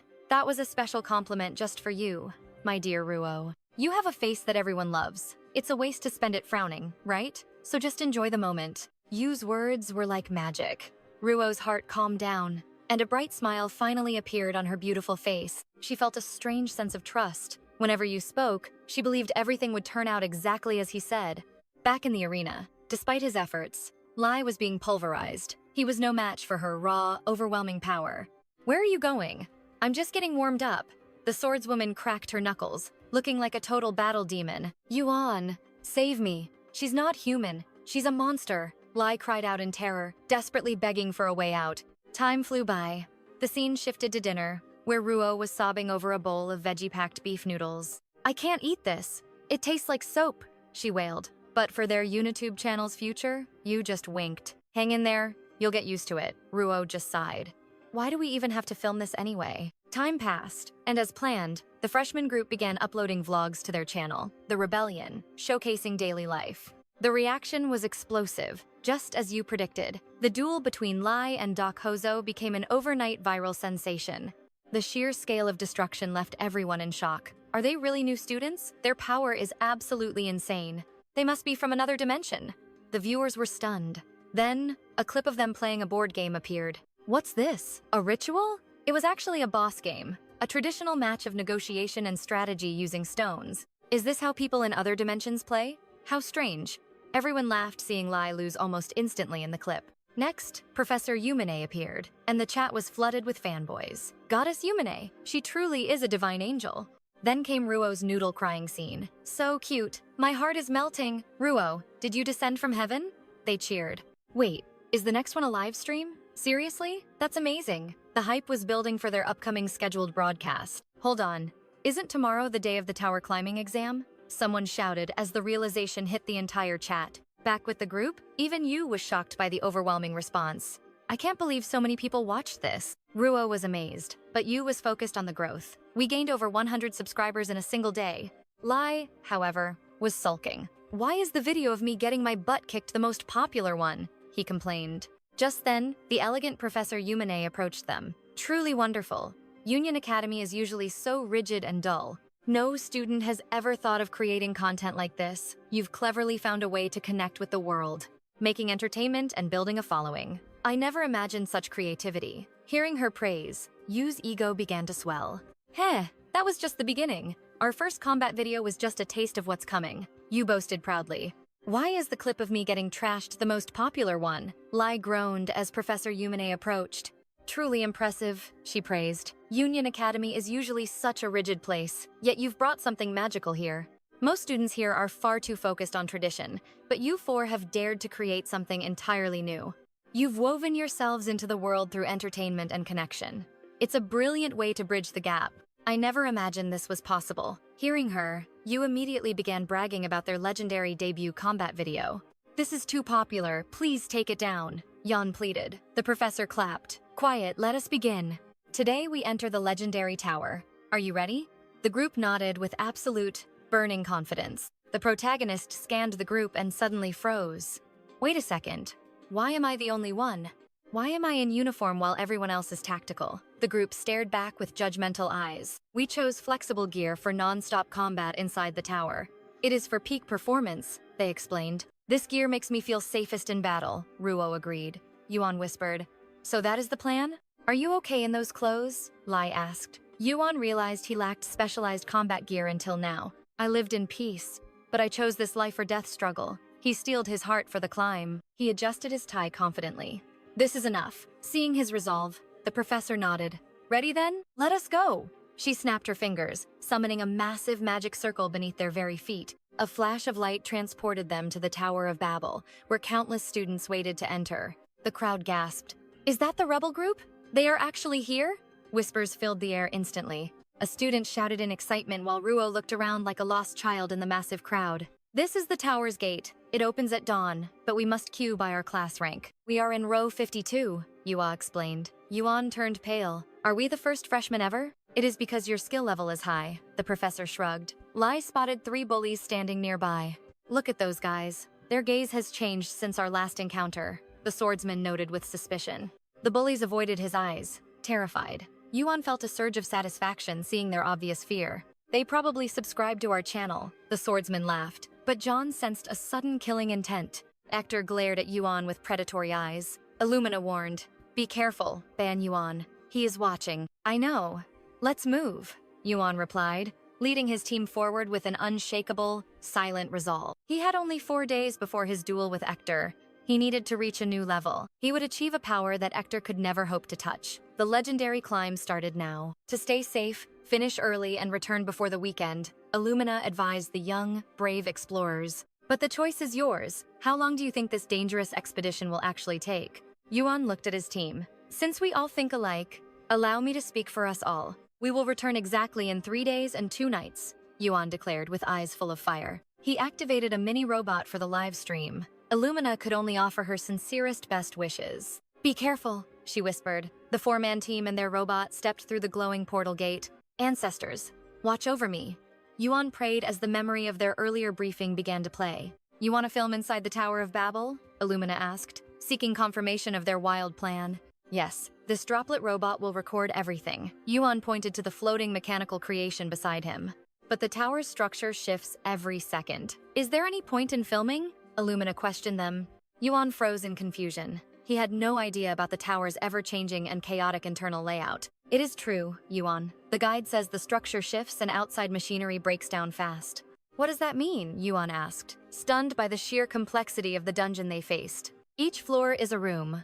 Defeat the monsters or traps to reach the next shifting space. This change is constant. The more you experience, the deeper you descend into the dark abyss. Yuan was curious. So the rooms keep moving even during the actual teleportation process? Illumina nodded. Once you leave, you can never return to the previous room. It is gone. Monsters grow stronger and traps more lethal with every change. John asked a very grim question. What happens if someone dies while climbing? Yuan and Lai realized the stakes were terrifyingly real. Could we actually die in battle? The realization hit them like a sudden, cold wave of fear. That is the vital question. Illumina replied, calming their nerves with a mysterious and knowing smile. Fortunately, challengers do not truly die in most areas. Yuan let out a long, relieved sigh. The tension vanished instantly. Illumina continued, explaining the tower's strange mercy to the relieved students. If you fall, you simply warp back to the gate. Wait, does that mean restarting from floor 1? Not quite. Yu was stunned, but the teacher explained that the ID rings record your progress. You can resume exactly where you were eliminated. That makes your ID ring your ultimate lifeline. Never lose it. She pointed to her glowing pendant, which displayed the active teleportation spell. The two boys grinned. Hearing this, they felt like players in a high-stakes virtual reality game. It is just like a video game, Rai laughed, realizing they had infinite retries at their fingertips. I can challenge this forever. While Rai celebrated, Dako-John remained sharp and focused. Wait, you said most areas are safe. Does that mean lethal zones actually exist here? Is our safety not guaranteed? The atmosphere turned heavy as everyone looked to Illumina for truth. Keen as always, Dako-John. The teacher's smile faded as she prepared to reveal the danger. There are indeed special scenarios where death is permanent. Her voice turned chillingly serious. Suddenly, the scene shifts. The group is now deep in battle against a horde of monsters. They face the Klit's toxic blue slimes, notorious for melting gear and stealing weapons from adventurers. Yet to Yuan's party, these feared creatures were nothing more than piles of mindless sludge. Rai's blade flashed, bisecting 3 slimes instantly. Nearby, Dako-John fired bursts of concentrated mana. Her magic bullets tore through the air, detonating the slime bodies into a harmless blue mist. Meanwhile, Yuan was busy experimenting with a wall lamp, his brow furrowed in deep concentration. I can feel the concept of fire, yet I cannot manifest it. Why is this different? Unlocking this mystery is key to my power. Yuan's silent calculation was interrupted by Dako-John. You are spacing out, Yu. He snapped back to reality, realizing he was staring at the lamp. Did you find what you were looking for? Yuan sighed, hiding his hidden SSS class frustrations. I tried to manipulate the flames, but it failed. A shame, she replied. That was useful. Don't expect too much from me, Yuan joked, maintaining his facade of a common student. Suddenly, a rogue slime lunged from the shadows. It aimed for Dako-John's heels, ready to strike. It leaped through the air, expanding to swallow her whole, but a silver blur intervened. A supersonic chain shattered the monster. Yuan had reacted before anyone else could even blink. What a strange weapon, she remarked. Is that some kind of high-grade autonomous relic? Something like that, Yuan nodded. With a flick of his wrist, he commanded the chain. The weapon, Yi, moved with its own soul, slaughtering every slime with terrifying unseen speed. Not bad, quite fast, she admitted. Yuan just offered a humble smile to hide his strength. I actually have something much stronger. She glanced at Wucho, wondering if it could compare. Wucho had gone full beast mode. Her hands transformed into claws as her primal aura exploded. With one savage strike, she pulverized the floor, sending a massive shockwave through the corridor. Stealth is the rule of combat, yet she is screaming. Dako-John sighed in disbelief. Yuan could only laugh. Wucho's fighting style was purely driven by raw, unbridled instinct. Rai and Wucho roared in sync, their chaotic energy making Dako-John's teeth grind in frustration. Every sword swing comes with a shout? How annoying. Finally, the path was cleared of filth. Those slimes were barely a warm-up, Rai boasted, but the air suddenly grew cold and heavy. Stay sharp, Dako-John warned. I sense a powerful presence. Something dangerous is waking up. Mana began to swirl violently. Is it a high-ranking monster? Rai gripped his hilt tightly. It is possible. Dako-John looked to Yuan, who was already one step ahead. Yuan activated his 1000 poison eye. He saw cursed energy radiating from an ancient stone tablet. Wucho, smash that tablet now. Before the monster could materialize, a devastating punch shattered its vessel. The entire hallway trembled from the impact. We destroyed the boss before it even appeared. An elite beast slain before it even materialized? A rare enhancement core dropped just like that? Lai was speechless. Frozen in shock, he prepared for a war that ended instantly. Meanwhile, Yu snatched the falling magic core. Upon contact, her pink hair flashed crimson. Suddenly, a strange system message flickered above her head. Your hair is darkening, Yu warned. He focused on the hovering text. The heart furnace? A legendary concept where raw emotions ignite power. This was exactly like a berserker's hidden awakening. Will her hair change completely? It all makes sense now. Yu observed her confusion with silent intrigue. Nervously, Wucho tugged his sleeve. Was I scary back there? Yu offered a reassuring, yet deceptive smile. Not at all. You were reliable. Wucho hesitated, fearing her loss of control. Doko-ran cut her off. I told you it is fine. If you go berserk, I will kill you myself to minimize the damage. Her cold declaration left Wucho teary-eyed. The others panicked, shouting, Wait! Do not do that, Doko-ran. If one dies, we restart from room 1. The main character raised his hand to stop the tension. Doko-ran remained cold. At this rate, only 3 of us are strong enough to climb. She paused, shaking her head before her voice turned sharper. Actually, only 2 of us would be better. Feeling abandoned, tears streamed down Lai's face. Hey, wait! What about me? He shouted in pure frustration. He felt completely cast aside. You wondered why Lai was suddenly so emotional, then turned back to Wucho. She was still trembling. Yu gently placed a hand on her shoulder. Listen, I will think of a way. I understand your fear. As your class president, I will find a solution. His warmth was undeniable. Yu's smile acted like sunlight. Wucho grabbed his hand, eyes shining. Thank you so much, Yu. Yu blushed, scratching his head. It is my duty. However, Lai and Doko-ran watched with burning irritation. They felt neglected, eyeing Yu with pure annoyance. Another guy blinded by a pretty face, Doko-ran scoffed. Yu defended himself immediately. You have it all wrong. I am perfectly normal with you too. Lai interrupted their bickering. Aren't we being a bit too careless? After clearing the floor, they used teleportation. Transfer complete. This is the 2nd room, Lai announced calmly. He knelt, inspecting the strange flora. Aside from the moss and weeds, it is identical to the 1st room. Yu, however, focused on the core. He examined the high-tier monster core Wucho gave him. In his mind, the hidden stats appeared. Vitality 8, Demonic 11, Melting 12, Acid 5, Resistance 1. Yu sighed at the pathetic numbers. What a joke. This dungeon is a waste of time. The concepts collected here were barely goblin tier. Acid and melting are basic disintegration attributes. Since we crushed the chloride, I will take the melting. I will infuse melting into my blade. As for the acid, he looked at his small serpent companion, Ev. He tossed the acid orb. It was huge, leaving Ev struggling to swallow. Doko-ran approached. Curious. That little thing is growing fast, isn't it? Her sudden voice made Yu jump in surprise. Stop sneaking up on me like that, Yu barked. Doko-ran just sighed at his lack of awareness. Train your senses, and you would not be so jumpy.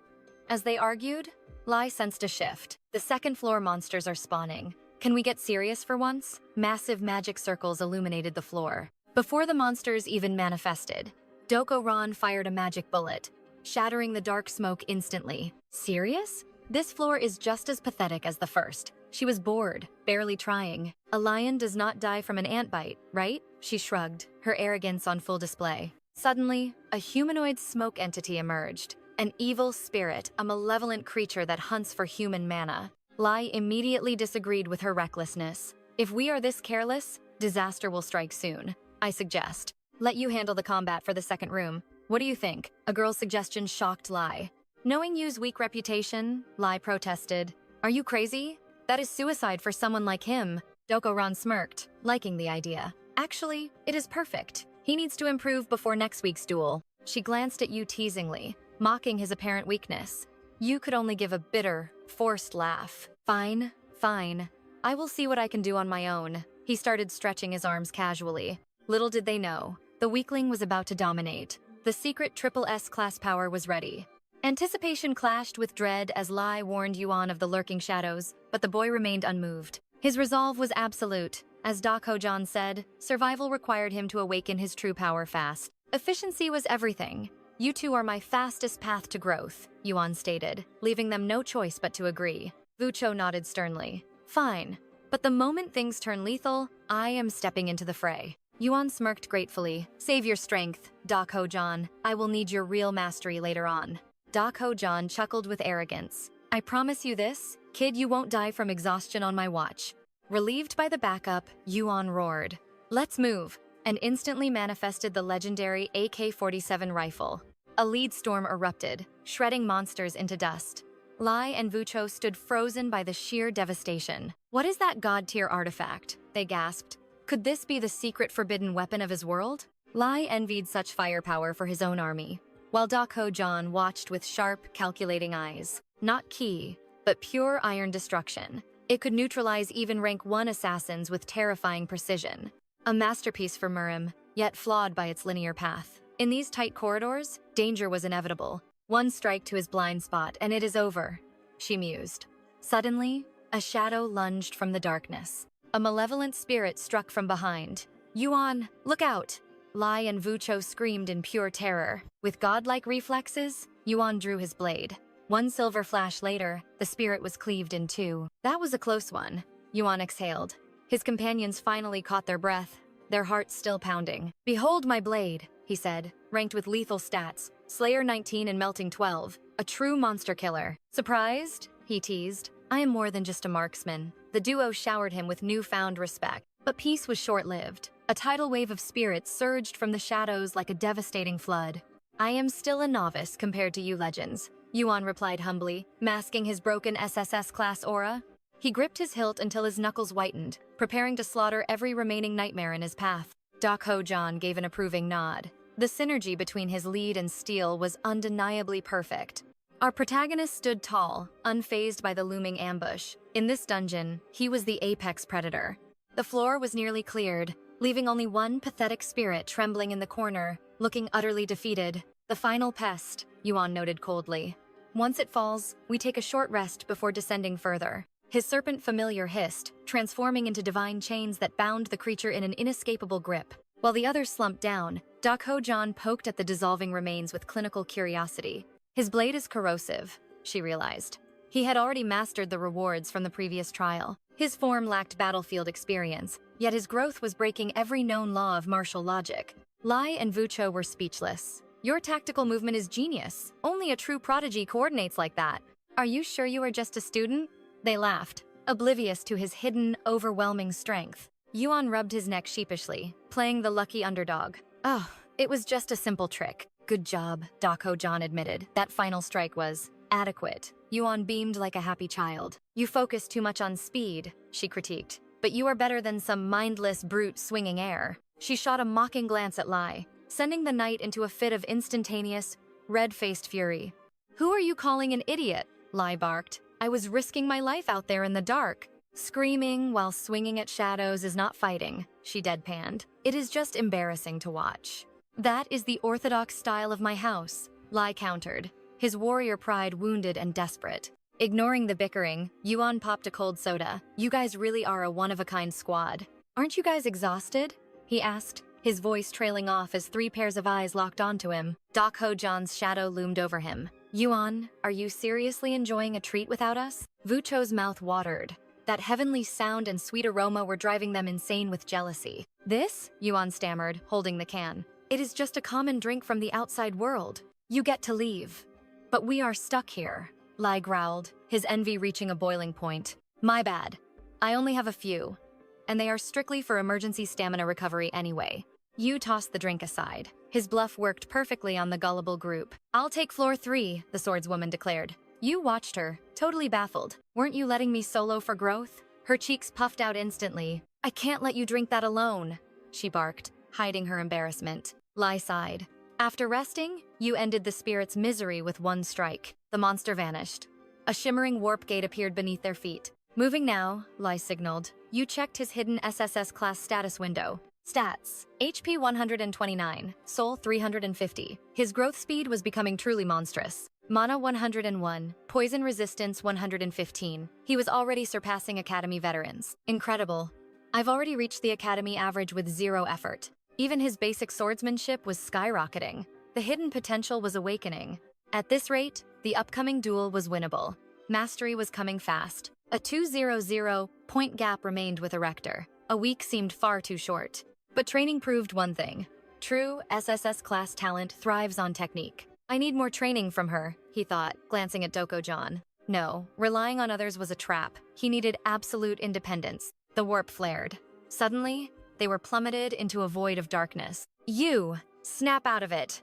Lai's scream echoed through the falling abyss. The ground had vanished. They were free-falling toward a bloody death. Yu snapped back to reality. They were plummeting through the empty air. Below were lethal spikes. Yu's face went pale at the sight. The floor just disappeared! He panicked while the girl screamed beside him. Yu summoned his serpent chain. It lashed out to catch the falling girl. The chain snapped tight, snatching her from death in a heartbeat. Thank you, Yu, she gasped. He scanned the room, sensing danger. What kind of teleport is this? A trap at the drop point? Yu realized something. Before he could speak, the swordswoman shouted out. "You, move!" He turned toward the sound of her frantic voice. She was standing on the ceiling. How did you get up there? She offered no explanation. Stay there and you're dead. Move now. Hidden ports opened. A hail of spears launched at his back. Damn it, I won't let her get hit. Yu swung the chain. He summoned his flying bike, Lilith, roaring through the air mid-fall. With godlike reflexes, he snatched her from the path of death. He caught her in a princess carry. Sorry if that was rough. It was an emergency, no other choice. Her face turned beet red. It's fine, she stammered. Hold on tight. This place is lethal. Yu's eyes hardened. More spears were launching from the nearby pillars. Elsewhere, Lai was shredding axes with his wings, confused by the difficulty. He sliced through steel easily, hovering high above the chaotic floor. Traps at floor 3? Professor Illumina said they start at floor 20. The difficulty was spiked. And you? What is that mysterious machine? Yu gritted his teeth, weaving through the projectiles like a pro. The system is haywire. Traps are triggering from every single side. Meanwhile, the girl hugged him tighter, enjoying the wild, dangerous ride. Lilith clung tightly to Yuan, her soft form pressing against him and making his face flush crimson. Suddenly, an arrow struck. The bike swerved violently, sending them into a terrifying spiral of chaos. Yuan cried out as a golden blade flashed, shredding the pursuing spears. Lai had finally arrived. Lai questioned his erratic driving. Startled, Yuan slammed the brakes, staring at his friend's majestic wings. Before answering, Lai asked about the strange machine. Was this legendary technology from Yuan's original world? It is a flying motorcycle, Yuan explained, surprised that Lai had never witnessed such a machine before. Lai stood there completely dazed. Seeing his confusion, Yuan realized his friend knew nothing of Earth. Avoiding the topic, Yuan scanned the area. Where did that skilled swordsman Doc Go Yuan disappear to? Lai panicked, realizing he had lost track of her. Could she have fallen into a deadly trap? Yuan shook his head. A warrior like her would not fall so easily. She was likely lurking nearby. As they moved, Lai asked for a plan. How could they possibly neutralize these relentless hidden traps? Recalling the survival guide, Yuan noted they must endure for a set time to pass this trial. The mechanism was a mystery, but survival was mandatory. He ordered Lai to fly to the far side.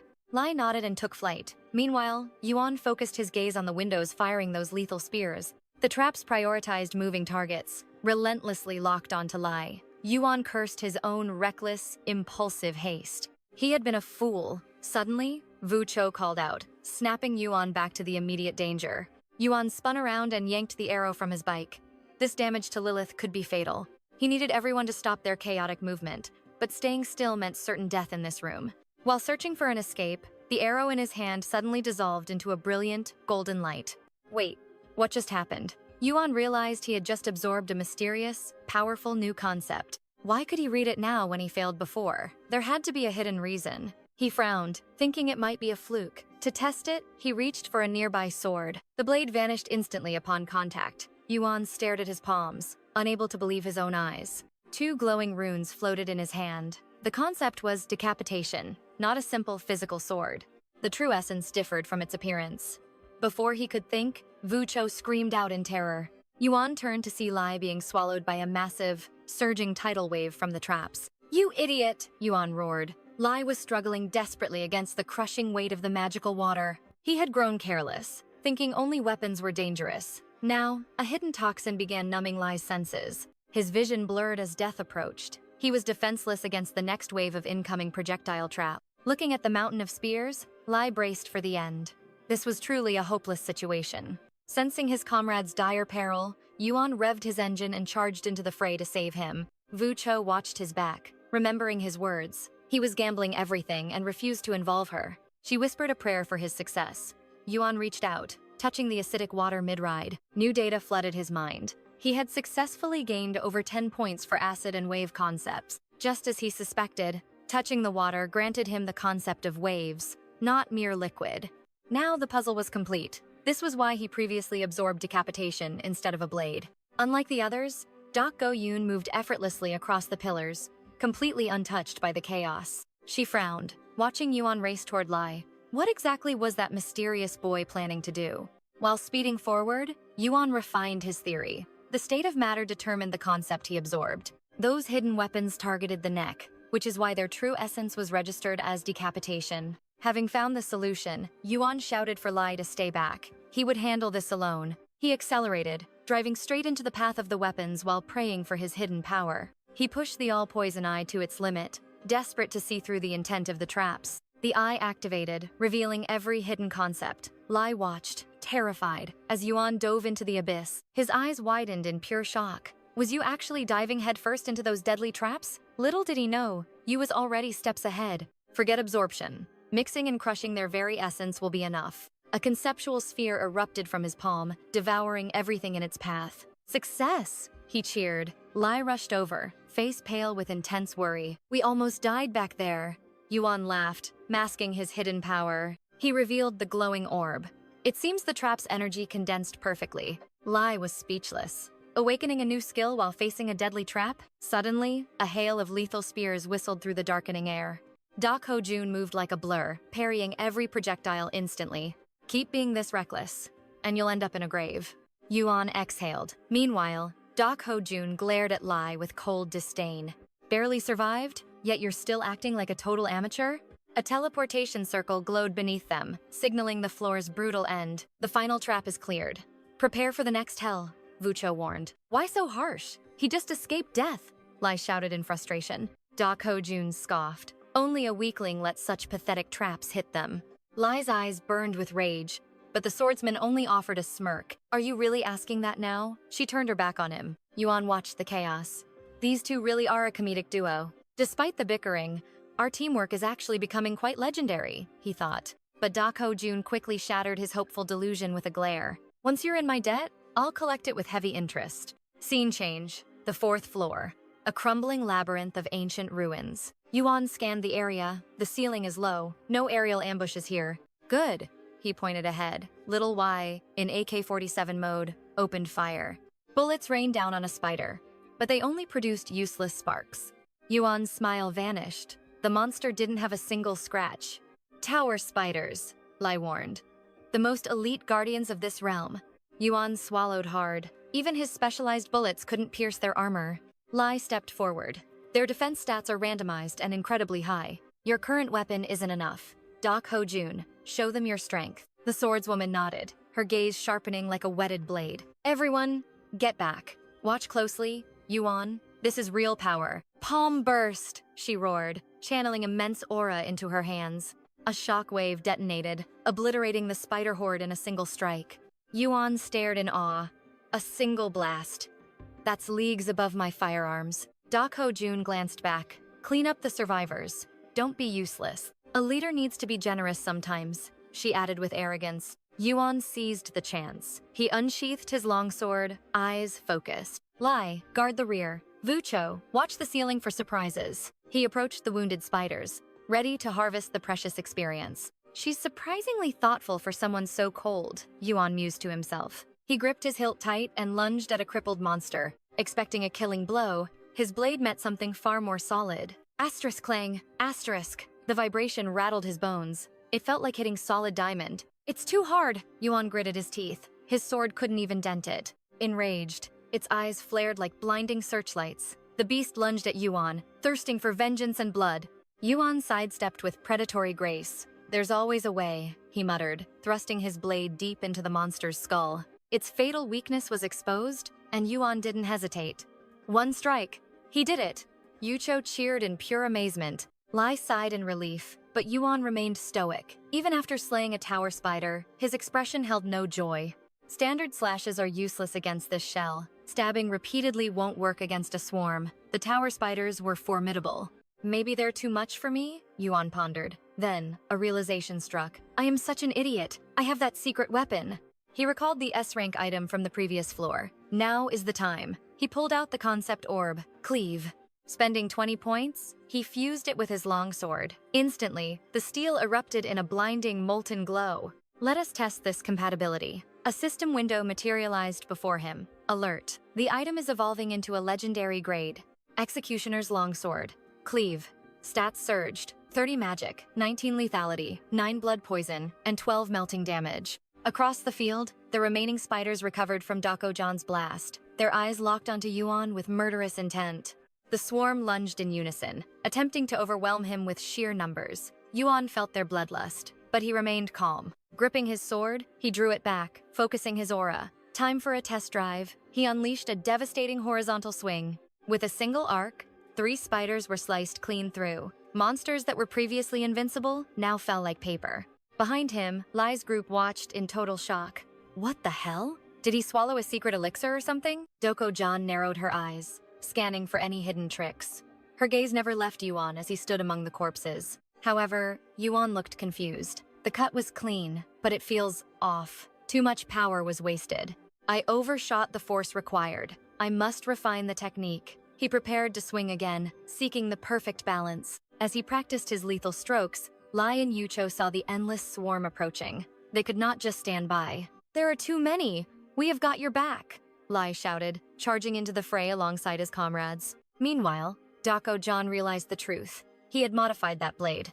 In an instant, his combat prowess had soared. How could one freshman possess such divine intuition? He was effortlessly destroying enemies that were once untouchable. Most rely on raw stats, but he was evolving his very soul. His growth rate was defying all common logic. Stronger weapons usually make warriors sloppy, yet he adjusted instantly. He had no visible weaknesses in his form. He is grasping the true essence of Tram. Doko-Jan watched, her heart racing. Such talent was simply intoxicating. I was hailed as the Miram's greatest prodigy, the genius who surpassed the 3 calamities. But now, looking at him makes my legendary past feel ordinary. This level of genius, it is simply unheard of. This man must be mine. A dangerous, predatory light flickered in Doko-Jan's eyes as she watched him. Our hero remained oblivious, lost in the rhythm of battle, unaware he had just become her primary target. Suddenly, a shiver ran down Yuan's spine. His blade stalled. "Yuan, what is wrong?" Lai asked, noticing the hesitation. "It is nothing, just a sudden chill. I thought a high-rank boss appeared." He missed the dark look on Doko's face. Her expression soured. Yuan turned to her. "Hey, Doko-Jan, why are you just standing there? Keep firing. You are doing fine alone. Why do you need me?" she snapped. Yuan grinned mischievously. "Oh? Then no drinks for you. Since you are so independent, I will keep the supplies." Doko-Jan's jaw dropped. Finally, the room was cleared. Lai exhaled, exhausted. Yuan pulled out 2 cold sodas, waving them playfully at the fuming swordswoman. "I guess I will just share these with Lai and Yucho." "Hey, give that back." Doko-Jan chased him, fuming. Suddenly, Lai's device buzzed. An external transmission? It was not just him. Yuan, Doko, and Yucho all received it. A message from the outside? Now? Lai scanned the text, his face pale. The atmosphere shifted instantly. "It says we must evacuate the tower immediately." "What? Why now?" "This was a direct order from the principal." "Is the whole academy under lockdown?" Doko-Jan complained. "This is barely a warm-up. I have not had my soda." "I need a better explanation than this," she grumbled. But before she could finish, Yucho screamed in terror. "They are here!" The group spun around, gasping at the sight. Reality itself seemed to tear open before them. Dimensional rifts fractured the air, and an endless tide of spiders poured out. "So this is why they called us." Lai remembered the emergency briefing.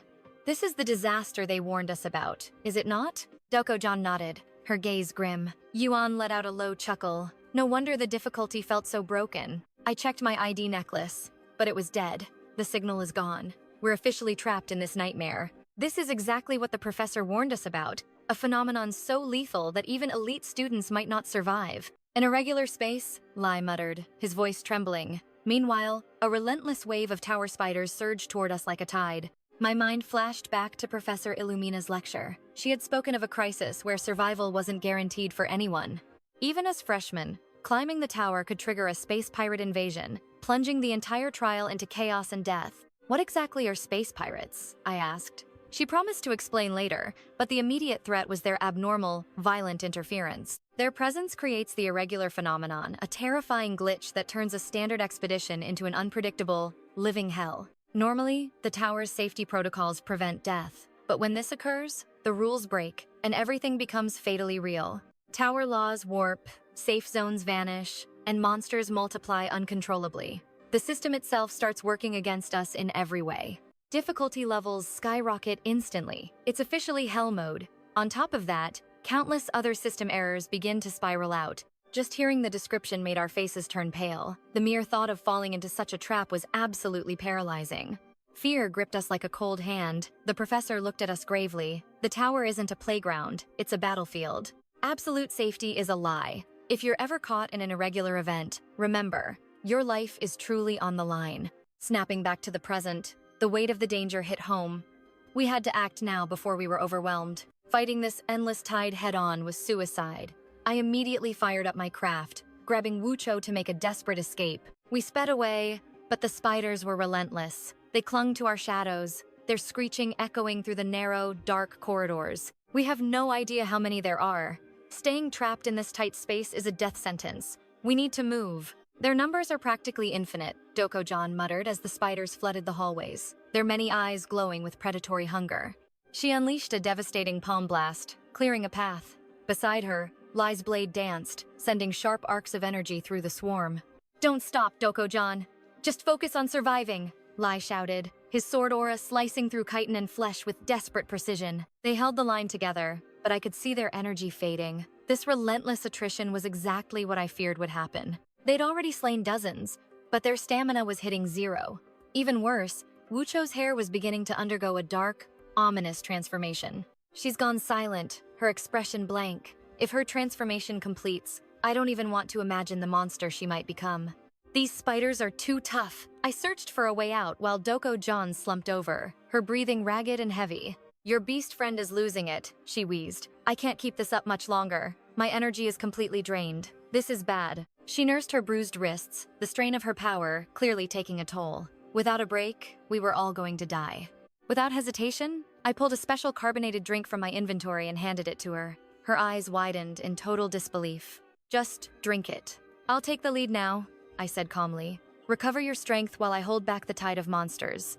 A faint blush crept across her cheeks. "Can you really handle this alone?" she asked. I just smirked. "Watch and learn, princess." I pulled a specialized grenade, yanked the pin, and tossed it into the heart of the swarm. It was time for some fireworks. The explosion was massive, sending spider limbs flying in every direction. Lai stared in shock. What kind of insane power is that? Impressive, right? I put a lot of work into these toys. I laughed, pushing my bike forward to reap the experience points. As I charged through, I began absorbing concepts from the fallen spiders. My hidden stats were screaming for more data and power. 𝒕𝒖𝒅𝒏𝒕 was still a powerhouse, but her behavior was becoming erratic. The monster count was still rising despite my efforts. I needed to buy Lai and Dokojan as much time as possible. To survive, I had to slaughter every spider in sight. "Just hold on a bit longer," I whispered. Suddenly, a bright system notification flashed before my eyes, shifting the entire battlefield's flow. Executioner's Sword. Blood poison increased by 15. I've unlocked the core concept of the true slicing technique. This is it! Slicing depth. Level 2 reached. My blade was instantly enveloped in a sinister, blood-red aura that hummed with terrifying, lethal intent. The steel turned crimson. What is this? I wondered. I didn't fully understand the blood poison concept yet, but I could feel its power. There was only one way to find out. I gripped the hilt and swung with everything I had. The result was beyond belief. The strike lingered in the air, expanding. While my previous skill boosted power, this blood poison vastly extended my attack range. But there was a catch. It consumes my own blood to fuel the reach. Every swing felt like a life-draining sacrifice. Truly a cursed blade. Lai watched from behind, his jaw dropping at the transformation. Another secret weapon? What's with that terrifying red aura? You? I didn't answer. "Where's 𝒕𝒖𝒅𝒏𝒕? I asked instead. Lai looked toward the corner of the room and slowly shook his head in disbelief. "She's currently massacring them," he whispered. I wouldn't get too close right now. I turned my gaze toward the bloodbath unfolding nearby. She roars like a beast, crushing every spider nearby. Yu sighs, urging them to stay back. "No need, Yu. Thanks to you, I've recovered. Look, the swarm is already thinning out." Lai's soft voice startles Yu. He looks around, realizing the monster count has plummeted. Dokojan scans the area, her expression darkening. Usually, silence means a greater threat is coming. Suddenly, the battle-crazed 𝒕𝒖𝒅𝒏𝒕 freezes. A spatial rift tears open, vibrating with ominous energy. A titangent-sized spider crawls out. Lai stares at the building-sized monster. We are too late. Yu's eyes widen in shock. This makes no sense. High-level bosses shouldn't appear here yet. The swordswoman scoffs at his innocence. "Aren't you tired of whining about these abnormal events? My ears are practically bleeding." But horror strikes again as more giant spiders emerge. Facing the Titan, Yu finally feels the crushing pressure. The danger level is off the charts. He was confident before, but now, his poison and blades won't even scratch this Titan. As Yu's spirit falters, the swordswoman steps forward. Remember your words from earlier, freshman? Refusing help despite being outmatched. Was that pride or just sheer stubbornness? She whispers into Yu's ear, making his face burn bright red. What are you doing? You like this, don't you? How unique. Now, pay the price for that sweet moment. The price is high, but don't call it a debt. Dako-jan slowly draws her blade. It's Yu's first time seeing her weapon. A sword? He thought she only fought unarmed. Why use a blade now? As if reading his thoughts, she turns with a cold smirk. I just don't want to get my hands dirty. Don't overthink it. Yu turns beet red. I'm sorry, he stammers. His embarrassed face makes her let out a small laugh. I'll show you something legendary just once. For you, one strike will provide all the answers. Suddenly, a monstrous aura explodes from her. Watch closely. Yu, don't blink for a second. She shifts into a stance, the air freezing with tension. Suddenly, a scream erupts from Lai. Wu Cho, you idiot! Target the monsters, not me. Lai yells, struggling to block his ally. Wu Cho has lost his mind, attacking his teammates. Suddenly, the giant spider strikes from behind. It fires a massive web. Wu Cho dodges, but Lai is pinned firmly against the wall. The spider roars, interfering in their fight. Primal rage flares in Wu Cho's beastly eyes. What a complete mess, Yu sweats. Suddenly, Dako-jan's sharp voice snaps him back. Hey, Yu, where are you looking? Focus on me. He turns, panicked and confused. I am, but the spider is right there. Dako-jan remains calm, her eyes cold. It's fine, there's only one target left anyway. In a flash, she lunges forward. With one divine strike, the spider is cleaved in two before it can even react. Yu watches, breathless. A simple upward swing, yet it carried the weight of absolute annihilation. I just saw the world itself be severed, he thinks, stunned by her transcendent skill. Suddenly, Yu's mind overloads. System notifications begin flooding his vision in a golden light. High-rank skill grasped. Power control maximized. Depth of all-seeing poison eyes increased by 5. Martial concept understood. Soul depth, 390. Martial depth, 97. Sword mastery, 52. Nature of the severing strike observed. Strike depth, 15. Yu's head throbs with sudden power. Unbelievable. Just by watching, my stats reached the heavens. This power reminds him of breaking Optimus's field, an evolved version of her lethal strike. How could a single blade carry such intense will? The concept of death felt terrifyingly real. He trembles at the thought of facing that blow. It was vivid, chilling, and absolutely lethal. Seeing Yu frozen in awe, Dako-jan calls out, Hey, Banyu, were you actually watching? Don't expect a second show. She leans in close, her face inches from his. Yu flinches back instinctively. Why are you avoiding me? She asks with a playful glint. You're standing too close, Yu stammered. Dako-jin casually tossed him the elite spider's core. Wait, isn't this the high-rank core from before?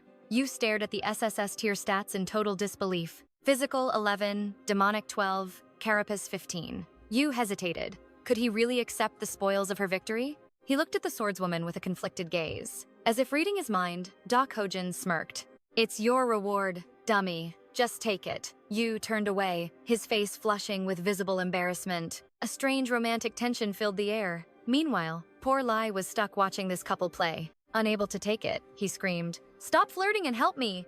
Wu Cho has gone completely insane. Lai glanced back in terror. Wu Cho was unleashing literal hell on the spider in the distance. She was pulverizing the beast into dust. Lai realized he'd be crushed in a matter of seconds. Only one person could stop this madness. Yu looked toward the team's true powerhouse, Dako-jin. But the swordswoman just stood there with arms crossed, acting like it wasn't her problem at all. Yu broke into a cold sweat. Don't look at me, she said coldly. My job here is done. Yu tried to persuade her, knowing he couldn't stop Wu Cho alone. I know you're bored, but this is an emergency. If one of us dies, it's game over. Suddenly, the spider's legs twitched. It wasn't dead yet. The monstrous aura flared up once more. Fate was forcing her hand. Fine, I'll play with the beast for a bit, Dako-jin sighed, warming up her lethal power. In exchange, she added, you finish the one at your feet. Yu nodded in frantic relief. Hey, beast, get down here. She fired a shockwave at Wu Cho's face to draw her attention. Let's have some real fun. Provoked, Wu Cho snarled like a predator and charged with murderous intent. Her landing shattered the very earth. but 𝒕𝒖𝒅𝒏𝒕 dodged with a graceful, mocking ease. "Over here, little monster," she laughed, baiting the berserker away from the rest of the group. Wucho attacked blindly. In a flash, 𝒕𝒖𝒅𝒏𝒕 caught her wrist and slammed her down. "Wrong way. I'm over here. Haha, you only know how to rush at the strong, huh? Get up. Still got energy? I'll keep playing until your brain actually starts working again." "Keep running, little puppy." 𝒕𝒖𝒅𝒏𝒕's mockery pushed Wucho past her breaking point. You watched, horrified. She was literally playing with a monster as if it were a toy. "Don't get distracted. Ban Yuan," she barked. Yu snapped back to reality and drew his sword. "I know my job, but isn't this spider a bit much for a freshman?" Yu muttered nervously. Even wounded, the elite spider was a nightmare. "Just watch my moves," 𝒕𝒖𝒅𝒏𝒕 shouted. "You can do it." Her confident gaze filled him with strange pressure. He could only give a hollow, nervous laugh. "How can you be so sure?" Suddenly, the spider lunged, swinging a massive leg like a scythe. The impact sent Yu flying backward. "Yu, are you okay?" Lai screamed in a total panic. Yu gasped for air. In that moment, he felt the spider's cold, mocking contempt for him. "Think you can look down on me? Fine. Let's see who's the real predator here," Yu screamed. Magical circles erupted around the beast. Spectral chains surged forth, binding its massive, hairy limbs. He's actually sealing it?" Lai's jaw dropped as the freshman's hidden talent finally flickered. With the monster pinned, Yu charged forward like a bolt of lightning. "This is my chance. I'll bind it, inject the venom, and finish it up close. That's the plan." He braced himself. Yu swung his blade, carving a deep, bloody rift across the spider's face. It roared in agony. "Take that," he cheered. But Lai noticed something wrong. The wound was far too shallow. In the distance, 𝒕𝒖𝒅𝒏𝒕 sighed. "Too shallow. If you want it dead, take the head." Yu realized his mistake instantly. The beast wasn't dying, it was getting even angrier than before. "Why didn't the venom trigger?" he cursed. His dual skill activation was failing under the pressure. "I've never used 2 S-tier powers at once before." He struggled to maintain his fading focus. Suddenly, the spider roared. Its legs surged with power, shattering the magical chains like fragile glass. The spider's legs slammed down, triggering a massive shockwave. "Damn it!"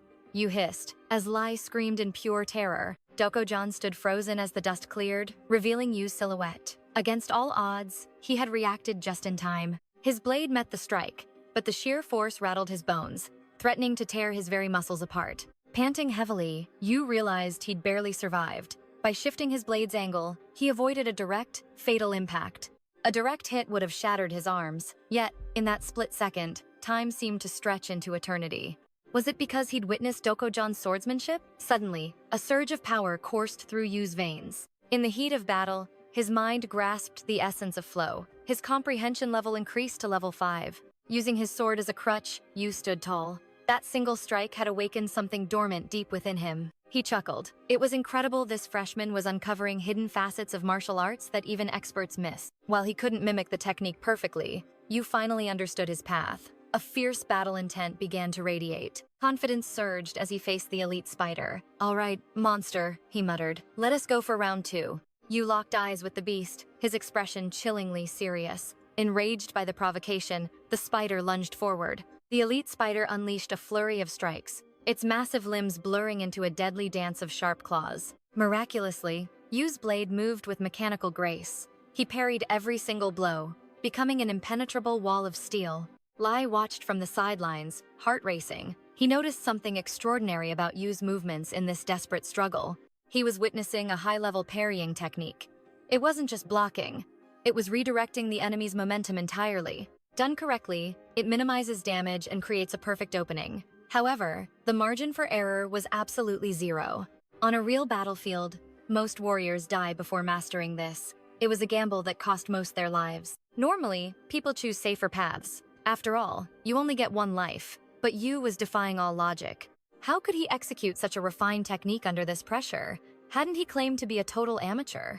Lai's curiosity deepened. This freshman's growth rate wasn't just fast, it was monstrous, breaking every known record of genius. Back in the fray, Yu's movements became a blur. It almost looked like he had split into 3 people. He defended from every direction simultaneously. His eyes remained fixed on the monster, calculating every possible trajectory. He waited for the perfect moment. As the giant spider prepared its heaviest strike, Yu saw the golden opportunity. This was it. A frontal assault was coming. Block the center, redirect the right. He mapped it out instantly. Yu swung his blade, batting away a massive leg. He didn't stop there, immediately bracing for the next impact. The spider struck from the flank. Yu reacted instinctively, positioning his sword against his shoulder to catch it. The limb slid harmlessly off the steel edge. Yu exhaled, feeling the tide of battle finally favor him. "Everything is becoming clear," he whispered. Meanwhile, Doko-Jan was busy dominating her own one-sided battle elsewhere. The beast girl, Vu-Cho, was being toyed with like a mouse before a cat. Jan seemed bored by it. With a simple trip, Jan sent her opponent crashing to the dirt. Her eyes never left the main spectacle. Ignoring the trembling girl, Jan focused on Yu. Unbelievable, she thought. He actually learned something from my sword. He wasn't just watching, he was evolving. He had tapped into a rare martial art style centered on flow. Diverting an opponent's power required inhuman timing. We are talking about fractions of a second where life meets death. Because the risk was so high, most warriors abandoned it. But this boy was embracing the impossible with ease. To an expert like John, who prioritized overwhelming force, Yu's technique was a revelation. It was profound. What she once dismissed as a mere parlor trick now seemed like a masterpiece. Her heart fluttered with excitement. A faint blush touched her cheeks as she watched him. Suddenly, Vu-Cho's desperate scream broke her trance. "Thanks for the wake-up call, beastie," John muttered. "Let me go." Vu-Cho pleaded, but John ignored her. John's mind raced. Deflecting was impressive, but it wasn't enough to kill. You needed to bridge the gap. "Show me your true potential, Yu," she whispered. "If you've mastered flow, then use their power against them." True mastery meant turning an enemy's strength into your own weapon. Back at the front, Yu reached that conclusion. He narrowed his gaze, searching for the killing blow. As the spider lunged, Yu didn't back away. He charged forward into the danger zone. Utilizing the monster's own momentum, he prepared his ultimate counter. Yu executed a lightning spin. Combining his flow with a severance strike, he unleashed absolute devastation. Yuan parried the spider leg, redirecting its weight to amplify the force of his next strike. He fused poison blood and lethal slash into one devastating blow, swinging his blade toward the beast. The edge tore through the spider's face, leaving a massive wound that made it shriek in agony. It felt as if its flesh was burning. Behind him, Dok-Ho-Jun pumped her fist in excitement. "Yes, that's the way," she cheered. As the monster fell, Yuan slumped down, gasping for air. Exhausted but victorious, the system chimed to acknowledge his battle and synthesize the core concepts. "Your insight into the concept of air poison has deepened, increasing your mastery by 5 whole points." Yuan stared at the notification, stunned. A 5-point jump? Did I really pull that off? He wondered.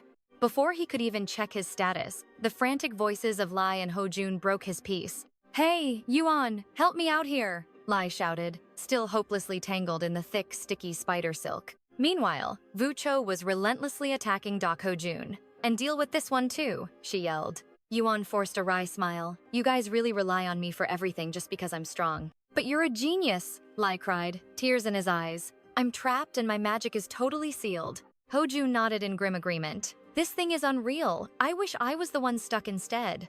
Her words gave Yuan a sudden idea. "Stuck, huh? That actually sounds like a great plan," he muttered. He analyzed the silk concept binding Lai. "I don't need a sword, just a net for this prey." He absorbed the web concept and fed it to his serpent, Yan. "You have acquired the web skill." Yan's concept depth reached 25, far surpassing the level 16 web. The serpent's body began transforming. It shifted into a cage of chains. Yuan hurled it at Vu-Cho, who couldn't react in time. The chains bound her tight. The more she struggled, the more they constricted. Yuan laughed in triumph. "Go ahead, keep thrashing. These chains drain your mana and only get tighter the more you resist." The chains wrapped around Vu-Cho's body quite awkwardly. Lai and Yuan both turned bright red instantly. Lai covered Yuan's eyes. "Don't look at that. Then why are you looking?" Yuan snapped back, annoyed. Ho-Jun sighed with relief. "The room is still stable. Those chains are actually quite useful, aren't they?" Suddenly, Yuan's necklace began to pulse with a loud, urgent warning. The sense of danger was back. "My identification card is acting up again," Yuan warned the group. "We need to get out of here." Ho-Jun nodded. "You're right. Let's move." But before they could take a step, the air shifted. A crimson energy sphere manifested behind them. A mysterious voice echoed from within. "Survivors of the trial. You who have passed the test." The group froze. Yuan immediately glared at the strange light source. "Who's there? Speak!" As he shouted, the energy shifted into the silhouette of a regal, mysterious woman. She reached out a hand toward them. "I shall grant you a reward, an opportunity like no other. You may now form a contract with the overseer of 10,000 eyes." Then, everything went white. Outside the tower, Professor Illumina paced frantically. Her students had yet to emerge from the dangerous spire. Finally, a magic circle erupted. Yuan's team appeared on the grass, safely teleported back to the academy. Is everyone unharmed? Yuan asked.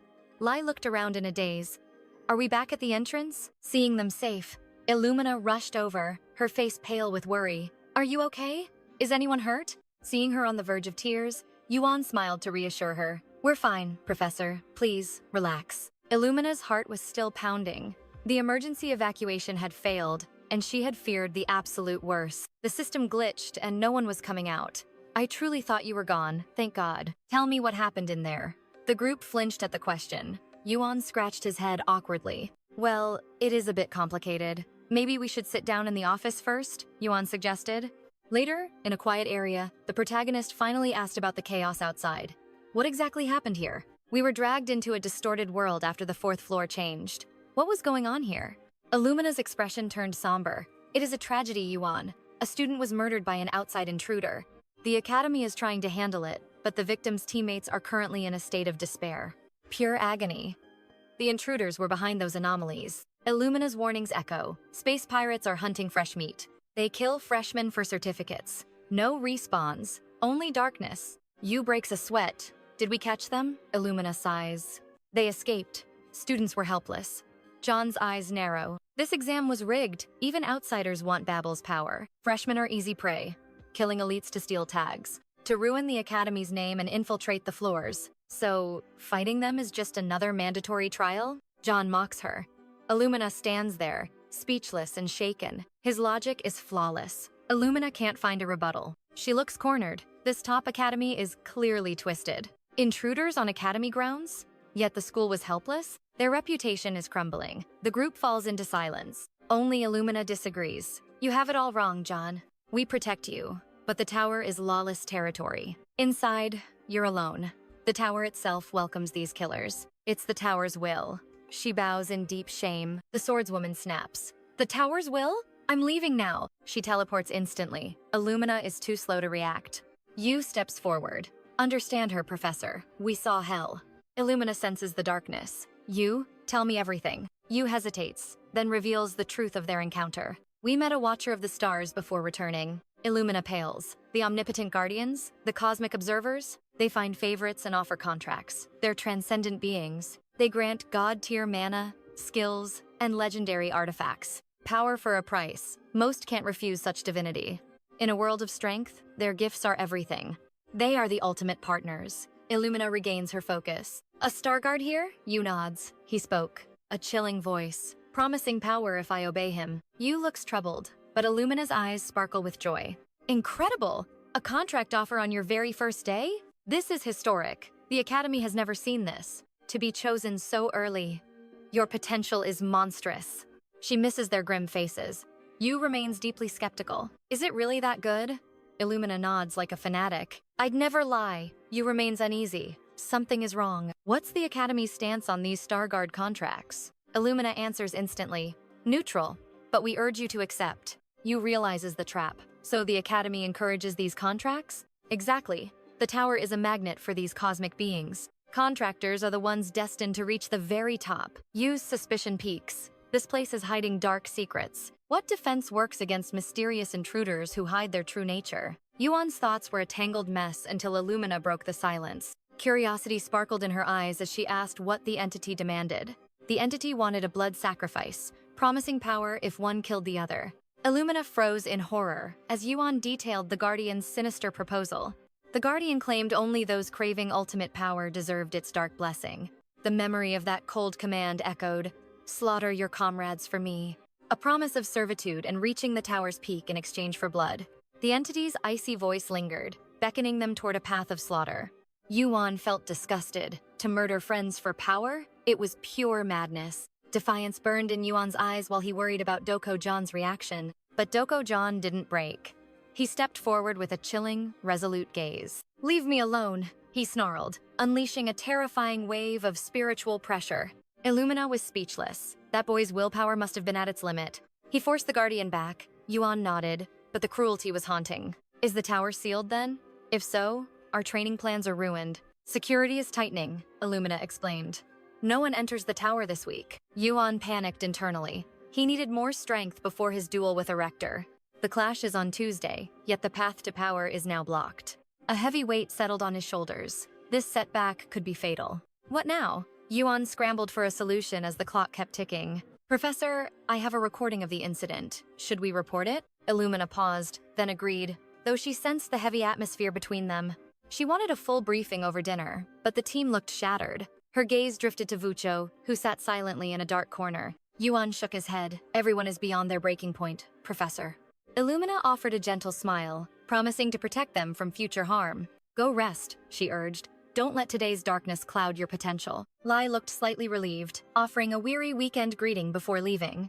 The others teleported away, but Illumina signaled Yuan to stay behind. Yuan, she whispered, the entity didn't just want any two survivors, right? It specifically chose you and Doko-Jan to ascend the tower together. Her intuition was sharp as a blade. Yuan nodded, remembering the chilling moment. The Guardian had called them the Chosen Ones, destined for the peak, but only if they discarded the useless burdens, pointing at their friends. Lai and Vucho had been paralyzed by the entity's cruel assessment. Discard the weak, the voice had hissed, and claim your true potential. Only the purest essence deserves the power that moves this world. Back at the dorms, Yuan found Lai staring blankly into the distance. He looked like a ghost. Is he even planning to move tonight? Yuan tried to break the ice, but the tension remained suffocatingly thick. Are you mocking me? Lai's eyes were cold, filled with sudden resentment. Yuan panicked, but Lai's anger quickly dissolved into a pathetic, hollow shame. I just want to disappear, Lai muttered. I'm not even worth your insults. Yuan watched him, realizing just how deep the psychological scars ran. This feels wrong. Why is the normally arrogant Lai acting so cold and distant? I actually hate you. I didn't flinch, responding coolly. Fine, I hate you too. At least we finally agree on something. That's what I thought, but I stayed silent. I held back. Calling an idiot is just bad manners. My fist tightened. After cooling down, I sat by Lai. If you have something to say, just spill it. I'll listen to your complaints, I said while staring intently at the fallen knight. Hearing this from the main character, Lai finally began to reveal his hidden story. In my world, I was a god-tier genius. Everyone praised my overwhelming, peerless talent. They gave me the holy sword, not for flattery, but out of absolute trust. I arrived at this academy carrying everyone's high hopes, but look at me now. What am I doing? Why is he treating me like some useless, pathetic burden? Lai's mind was fracturing. I quickly tried to calm his spiraling and unstable mental state. Don't sweat those artifacts, Lai. Before I could finish, he cut me off sharply. You call them things because you're the chosen one. I'm just an outsider here. Between two chosen legends, I'm a nobody. They are divine beings beyond us humans. How could you and Doko-Jan reject such a divine offer so easily? I went silent for a moment before replying. Because that power is completely hollow. There are better ways to get strong without sacrifices. We didn't come for that. I challenged him, but the stubborn knight wasn't ready to accept the truth yet. You say that because you're a genius. I'd sacrifice everything just to be chosen. I'm not like you.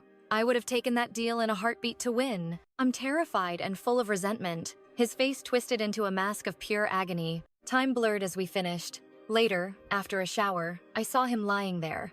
Feeling my gaze, Lai spoke up. I'm sorry for that pathetic outburst earlier. It wasn't your fault. I'm the one who dumped my miserable problems on you. I smiled.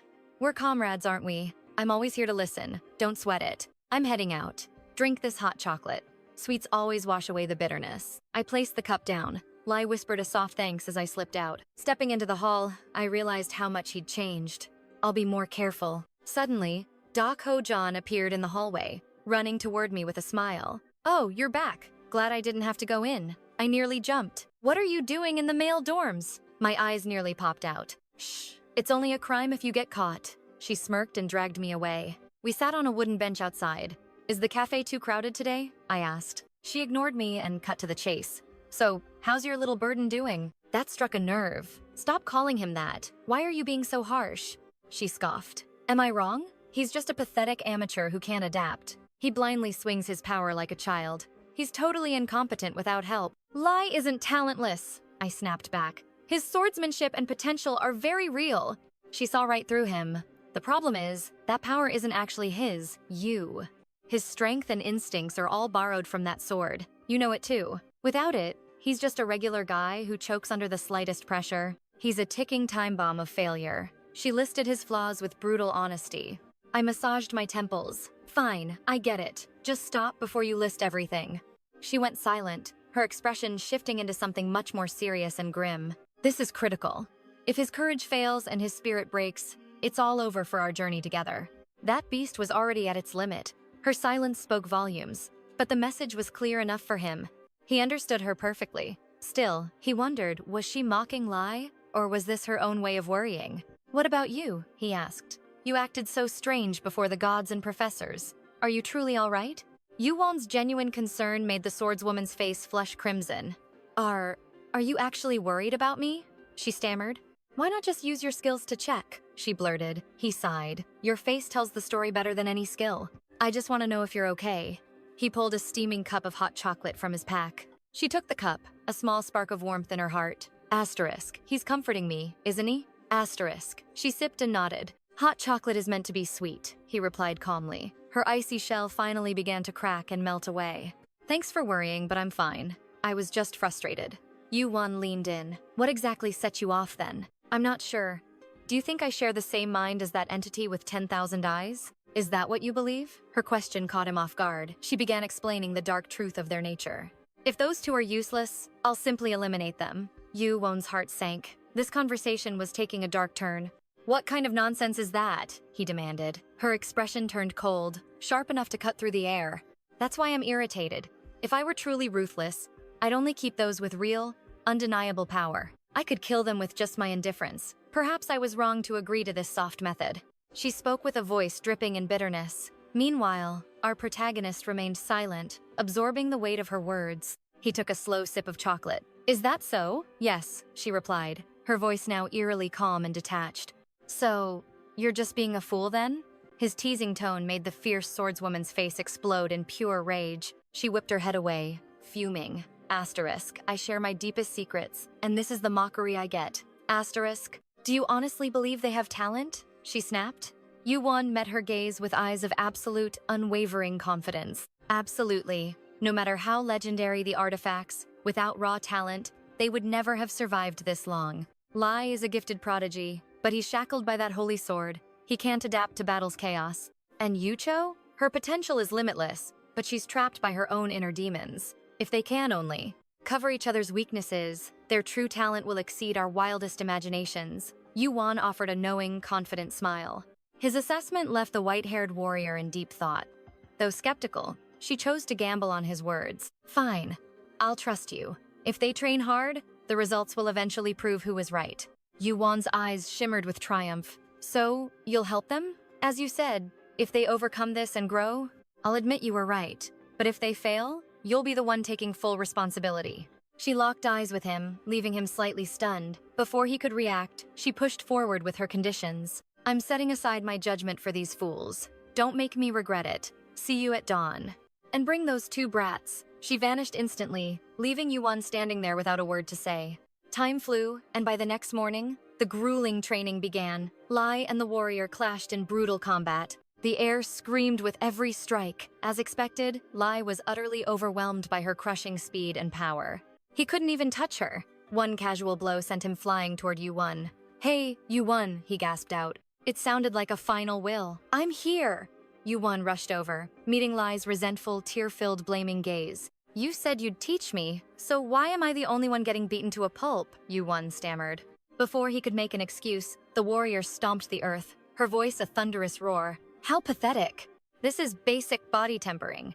You aren't a monster like Yuwon who learns simply by watching a single time. Stop whining and get back up, Lai trembled, reaching desperately for his weapon. My sword, give it back. No, until you learn to fight without relying on that blade, you'll never touch it again, understand? Her refusal was absolute, echoing the harsh trials of the tower. Lai's eyes widened in total, soul-crushing disbelief. But I'm a swordsman. How can you take my blade? That doesn't make any sense at all. She looked at him like he was a total idiot. If you lose your sword, will you just die then? I won't ever lose it, Lai shot back. His stubborn refusal to face reality only fueled her cold irritation. John's fury erupted. If you want that sword, take it. I bet you will lose it within 3 seconds. Her overwhelming pressure silenced Lai. He could only mutter in despair, questioning his worth without a blade. Seeing the tension, Jan stepped in to encourage him. This training is for your growth, as we agreed. Trust us this once. Master combat without your weapon. It is all for your ultimate evolution, Lai. Yan's sincerity pierced Lai's heart, reigniting his fading resolve. If Yan had a plan, there was hope. I understand. I will trust you. But before he could finish, John lunged forward like a predator. A devastating spinning kick struck. Lai was sent flying like a tattered rag doll across the training hall. You are wide open. Your stance is pathetic. Do you even plan on defending yourself against death? Do not just use your eyes. Awaken every sense. If you want to survive, focus your battle instinct now. Is your combat sense really this trash without that sword? John roared while unleashing a relentless, storm-like barrage. A blizzard of strikes forced Lai into a desperate defense. Nearby, you observed with a piercing, analytical gaze. John was right. Lai's stats were plummeting. Usually, he is a monster capable of crushing high-tier enemies easily. Now, he struggled just to stay upright. If the sword was the source of this sudden physical decay, his condition was far more critical than they imagined. Yu's brow furrowed in deep, growing concern. John continued her verbal assault. Are you becoming weak? Is your true form just a mere sword? No! Lai screamed in denial. John spat back. Then prove it, because right now, you are utterly worthless. That is not true! Lai hissed through gritted teeth. John's eyes flared with a terrifying, sharp intensity. Then stop looking for a sword that is not there. Face me with your own hidden strength. Those words triggered something dormant. Suddenly, a blinding, radiant light erupted from Lai's entire being. With a primal roar, Lai threw a punch at lightning speed, forcing John to dodge by a hair's breadth. The shockwave rattled the room, but the real shock was Lai's sudden and complete physical transformation. Long, shimmering hair and a feminine figure emerged a stunning change that left everyone frozen in total disbelief. John stared in silence as another surge of mysterious light suddenly enveloped the newly transformed Lai. The energy swirled violently before being sucked into a cross-shaped seal located right on her chest. Agony racked her body, forcing her to collapse. Yu lunged forward, but John's hand cut him off instantly. Wait, he is fine, John muttered, eyes narrowed. But this situation is far from being easily solved. As Lai reverted to normal, John's cold gaze returned. You realize what the problem is now, do you? Lai nodded slowly, his expression clouded with a heavy sorrow. You were both right. I cannot continue like this. John smirked. Then let us resume. I misjudged your potential earlier. Lai scratched his head, embarrassed. No, you were helping me. I am the one who should apologize. His voice held a flicker of joy, but that peace did not even last 3 seconds. John sighed. I thought you were just a fool, but you are a walking time bomb instead. Let us hope you do not detonate inside the tower. Lai could only howl in frustration at her bluntness. Meanwhile, 𝒕𝒖𝒅𝒏𝒕 watched the duo with envy. We should also train like that. She tugged at his sleeve, but Yu was lost in thought, his mind racing with dangerous questions. Holy and demonic spirits? How can 2 opposing forces coexist within a single human vessel? That must be the cause of the outburst. Yu decided to keep this observation private for now. Forgive me, 𝒕𝒖𝒅𝒏𝒕. I was distracted. You wanted to spar as well, did you not? I need to control this power, she pleaded. Only you can keep my inner darkness in check. You could not refuse her earnest request.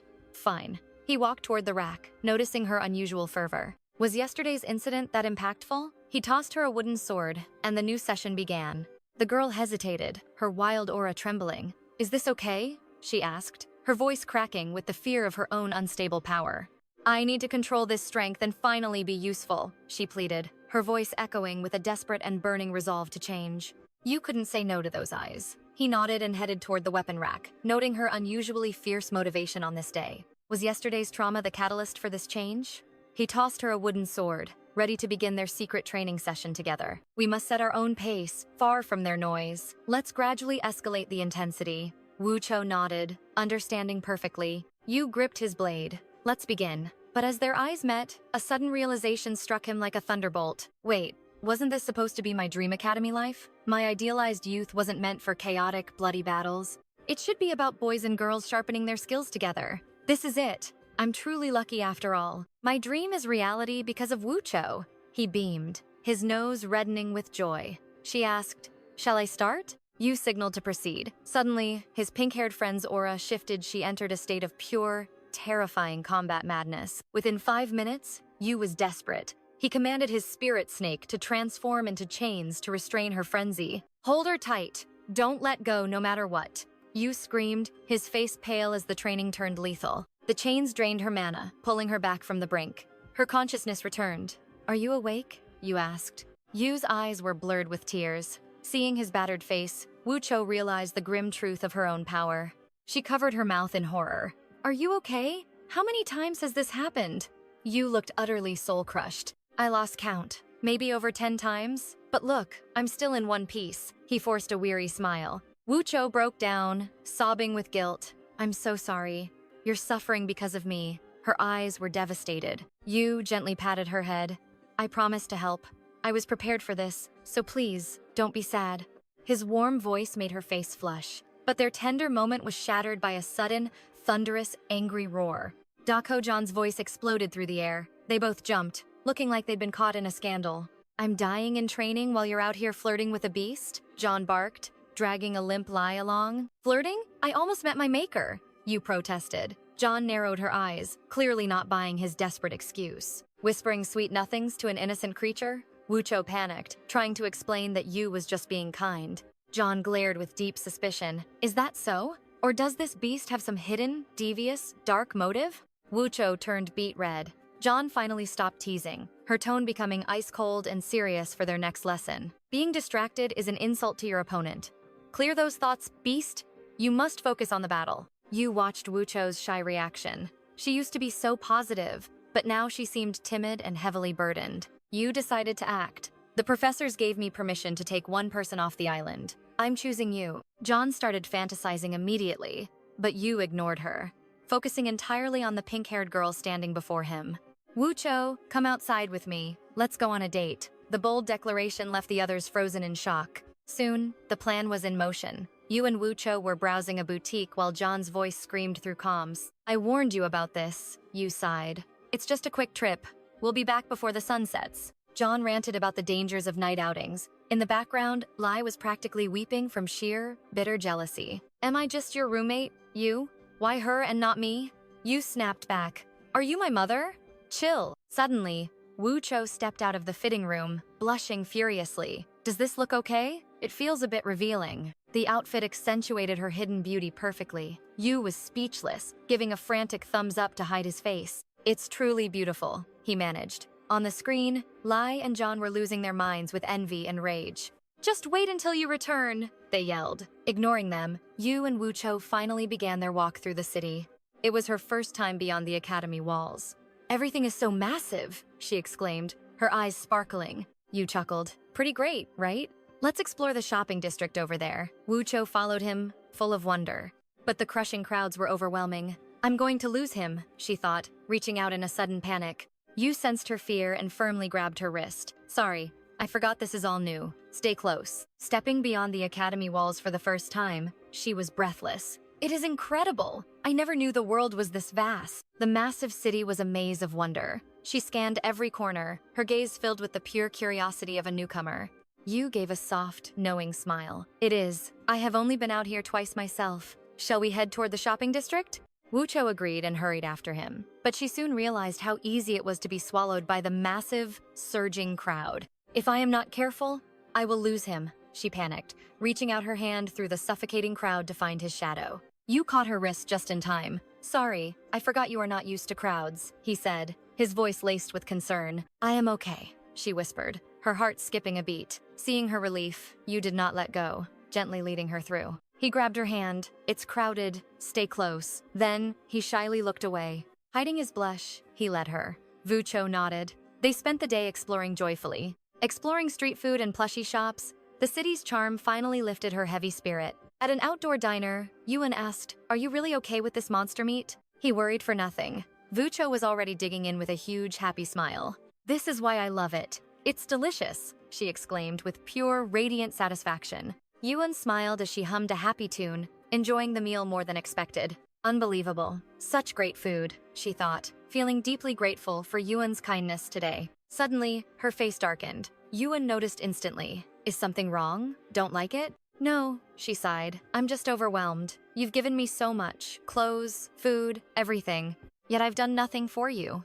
Is it right for me to enjoy this? I don't even know if I'm truly mastering my powers," she confessed, voice trembling. Yuan went silent. Then, he manifested a glowing essence within his calm palm. "Look here," he he urged. The very emotions you're feeling are reflected right in this. 𝒕𝒖𝒅𝒏𝒕 stared hard, then shook her head. I don't see anything at all. Just play along, 𝒕𝒅𝒏𝒕 muttered. My power now reveals more than just pure rage. If we stay together, I'm certain we'll find the answer to your power's mystery. She whispered. You know my secret, don't you? 𝒕𝒅𝒏𝒕 nodded with a firm gaze. Forget those worries, he said, crushing the orb of sadness within his strong grip. I promise to handle every trouble. So just smile and enjoy this moment, okay? His bold promise acted like a healing spell, instantly washing away all her lingering doubts. Okay, she replied softly. To her, 𝒕𝒅𝒏𝒕's words felt like true, comforting magic. 𝒕𝒅𝒏𝒕 scratched his head. Maybe date was too much.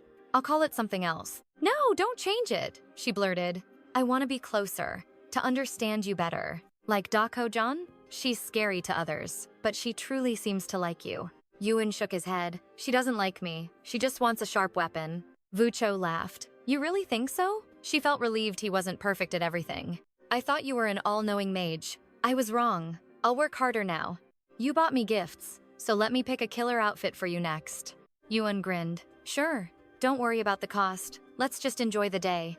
Meanwhile, the Academy's atmosphere turned icy as the professors gathered for a tense meeting. Illumina's shoulder trembled. I'm fine, she whispered to it, hiding her own deep anxiety. It's just unnatural. Inside the room, furious shouts suddenly echoed through the halls. How did the tower info leak? Who authorized these rankings? They've gone too far. A professor sighed. It's spreading too fast to stop. There's zero resistance to it. That's the problem, another yelled, slamming his fist onto the table in pure rage. We failed by letting those from the lower world act so recklessly and without thought. Enough, a voice boomed, silencing the room. Professor Illumina, your student has crossed lines. This is a direct violation of Academy rules. Do you understand your responsibility here? The purple-haired professor glared. Flashback. Before the meeting, Illumina watched 𝒕𝒅𝒏𝒕's recorded footage. Her head spun. He actually recorded the entire journey inside the tower? Impossible. She thought he'd just record a few steps, but he succeeded beyond her wildest dreams. In this world, electronics and artifacts are supposed to fail inside the tower's aura. The tower's energy usually overloads everything. It was a law of their reality. Yet somehow, 𝒕𝒅𝒏𝒕 had shattered that law, recording the impossible for everyone to see. He crushed the exam with legendary results. Even Illumina couldn't believe his hidden potential. Not only did he bring back tower footage, he even forged a tool that works inside. Truly unbelievable. Illumina recalled their private talk when you first proposed the wild idea. Wait, you're uploading that to your channel? Illumina gasped at his sheer audacity. Yes, it'll draw attention. You knew the rebels would soon win over the entire academy. Illumina didn't stop him, but Yu was busy worrying about 𝒕𝒐𝒏𝒕's fading spark. She had become too soft under 𝒕𝒐𝒏𝒕's shadow. It was time for a change. To uplift his friend, Yu secured special permission to leave the floating island together. I can take one person out. 𝒕𝒐𝒏𝒕 immediately started acting like a total narcissist. Yu ignored him and looked straight at her. 𝒕𝒐𝒏𝒕, let's step outside for a while. Let's go on a date. His words left everyone frozen in absolute shock. The plan worked. Soon, Yu and 𝒕𝒐𝒏𝒕 were browsing through a trendy clothing store. 𝒕𝒐𝒏𝒕's nagging voice exploded through the comms. It's just a quick outing, okay? I'll be back before sunset. Only then did the frantic shouting finally stop. You've been in another world too long. Men and women shouldn't be out alone. Lai was nearly in tears. Yu, why her? Why not your own roommate? Yu cut him off instantly. Are you my mother? Stop being so damn clingy. Suddenly, 𝒕𝒐𝒏𝒕 emerged from the dressing room, blushing furiously in the new outfit. She looked breathtaking. Her shyness only added to the sheer radiance of her beauty. Yu was completely speechless. He simply gave her a solid thumbs up of approval. On the other end of the line, Lai and 𝒕𝒐𝒏𝒕 were losing their minds. Leaving the chaos behind, the pair finally stepped out into the bustling city streets. Everything was brand new. I never knew a city this massive actually existed. Her eyes sparkled with pure curiosity. Yu smiled, watching her take it all in. They headed toward the shopping district, with 𝒕𝒐𝒏𝒕 trailing behind him like a puppy. But the massive crowd was overwhelming. I'm going to lose him, she panicked internally. Sensing her distress, Yu reached back and firmly grabbed her wrist to pull her close. Sorry, I forgot this is your first time. His gentle voice calmed her racing heart. Then, he shifted his grip, tenderly interlacing his fingers with her small, trembling hand. It's crowded, so let's hold hands. He looked away, hiding his own deep blush. They spent the day in pure bliss, street food, stuffed toys, and romantic park walks. Wucho's dark clouds finally cleared. They ended the night at an outdoor eatery. "Are you okay with this?" Yu asked. "Everything here is made from monster meat." But she was already digging in. "That's exactly why I love it so much." She looked so satisfied that even Yu found himself craving a delicious bite. She hummed a happy melody. Real meat tasted like heaven compared to academy food. But suddenly, a shadow crossed her face. Yu noticed the shift in her mood. "Is something wrong?" Wucho sighed, her excitement turning into heavy guilt and doubt. "You've done so much: the clothes, the meal, but I've given you nothing in return. Is it right to enjoy this? Am I even training my powers properly anymore?" Her voice trembled with uncertainty. The burden of her weakness felt heavier than ever. Yu remained silent, then slowly raised his hand, gathering a faint, glowing energy. "Look closely. The emotions you're feeling right now, they're manifesting right here." She stared, confused. "I don't see anything." Yu gave a slightly awkward, strained smile. "My power used to only show rage, but after spending time together, it evolved. If only we were closer, I would have sensed your inner pain. We would have found a way together." Wujo lowered her head, eyes filled with sorrow. "My secret. You already know everything, don't you? But your worries end right now." Yu spoke firmly, crushing the orb representing her grief into dust within his palm. He made a vow. "I will handle every complication. So please, just enjoy today without a single care." His absolute confidence instantly calmed her heart. "Yes," she whispered, marveling at the magical weight of his words. Suddenly bashful, Yu scratched his head, realizing he might have sounded a bit too arrogant just then. "Maybe I went too far. Next time, I won't call it a date." Wujo panicked. "No, it wasn't too much. I actually want to be closer to you. I want to understand you, just like Dako Yoon does." Yu shook his head in denial. "She doesn't like me. She just wants to wield me like a weapon." Wujo burst into laughter. "Yu, do you really believe that?" Yu stood there, completely baffled by her reaction. "I just feel relieved," she said softly. "I thought you were an untouchable god, but you're surprisingly human. Let's move. You bought me so many gifts to thank me. I should treat you better now." Meanwhile, Son turned to the professor. "Tell me, Illumina, shouldn't you reveal the rest of that footage?" Every eye in the room locked onto her, burning with curiosity. Was there something even more shocking hidden? Is there more? What legendary secret is Professor Illumina still hiding from us? The other faculty members whispered. Faced with the sudden interrogation, Illumina's face turned pale. She was trapped, trembling with visible hesitation and panic. Son watched her struggle, his eyes flashing with a sharp, predatory glint. Perhaps the professor didn't even realize it. "Let me clarify. Banyu and his classmate are the only climbers ever chosen by the Guardians themselves." That single revelation sent a shockwave through the room. The professor stood frozen, unable to process the incredible news. Professor Thalia slammed her desk and stood up. "Wait, the freshman from yesterday? A constellation chose him already? He was selected on his very first day?" Before Son could finish, Illumina interjected with a desperate warning. "Vice President, a student's link to a star is personal. Discussing it here so carelessly could be dangerous." Son cut her off instantly. "Then, answer me truthfully. Consider this an official order from your superior. Did Banyu and the others actually sign a soul contract with those constellations?" The room fell deathly silent. Forced into a corner, Illumina had to speak. "No, neither Banyu nor the others have signed anything." Son's expression turned solemn as he processed the answer. "So, they actually dared to refuse the stars? Incredible. Resisting the overwhelming pressure of a constellation is a feat that defies all logic for a student." He clapped his hands together, his mind made up. "Fine. If that is the case, I've reached a decision. I will personally oversee the training of Banyu and all of Class 11 in my private lectures." The faculty erupted in outrage. "What? Wait, Vice President, you just said they have no official soul contracts. Why should a student without a divine blessing be allowed into high-level alchemy? It makes no sense." Son sighed, looking at the foolish professors with pure boredom. "You truly don't understand, do you? The contract is irrelevant.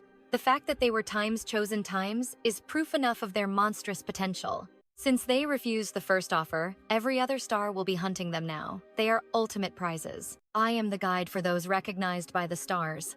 Therefore, Banyu is officially my student.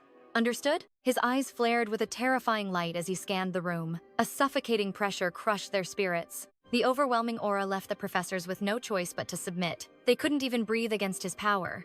"Yes, sir," the group answered weakly. Son smiled, continuing, "Now, regarding the viral video from the tower, the Academy will not be issuing any punishment to that student. His actions were well within his rights. You may ask questions, but listen well. If anyone pressures him or causes him any disadvantage moving forward, regardless of whether you are a professor or a student, you will be expelled immediately.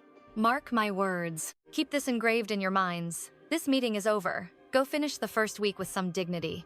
The vice president left with a cheerful smile. Illumina stood alone, the terrifying truth finally clicking into place. This wasn't a meeting to judge a student. It was a declaration of protection for a hidden monster. The vice president wasn't investigating you, he was shielding a king. The academy's balance was about to break. The chairman's decree is absolute. A chilling warning issued via the vice chairman. Do not touch Ban Yuan. No one expected the chairman to favor him this much. Illumina realized her worries were perhaps entirely unnecessary. The professor exhaled a weary sigh. Suddenly, the obnoxious Professor Cal approached her with a greasy smirk. How about a drink, Illumina? He proposed. Let's celebrate your student's luck at a nearby bar tonight. A small drone nearby glared with mechanical rage, remembering how he tried to corner her earlier that day. How could he have the nerve to ask her out after being such a snake during the meeting? Illumina treated his presence like thin air, walking out of the room without sparing him a single glance. The other professors chuckled at the pathetic sight. Tough luck, Cal. Looks like you've been rejected again. Just come drink with us instead. Time flew by, and the next morning arrived at the cafeteria. Yuan found himself swarmed by a literal sea of students. Fame had finally caught up to our protagonist. Are you the real Ban Yuan? I'm Mira. Would you consider joining the student council? You're amazing. Is it true you have 0 mana? Hey, are you listening? Take me out on a date tonight. I should record this. The council needs elites like you. The bombardment of questions left Yuan speechless. He stood there, a complete question mark on his face. Dako-John watched the circus with rising curiosity. What on earth is happening? She wondered. Lyra stepped in, her voice brimming with undeniable pride. Remember our channel? It's a total sensation. The tower climbing video had shattered every record in the school. Subscribers surged past 2 million, and the tower footage hit 5 million views. Everyone has seen it now. Dako-John watched Yuan, lost in thought. His hidden talent was far more impressive than a simple video. Yuan's ideas and raw potential were truly monstrous. Finally, he escaped the mob and collapsed onto a table.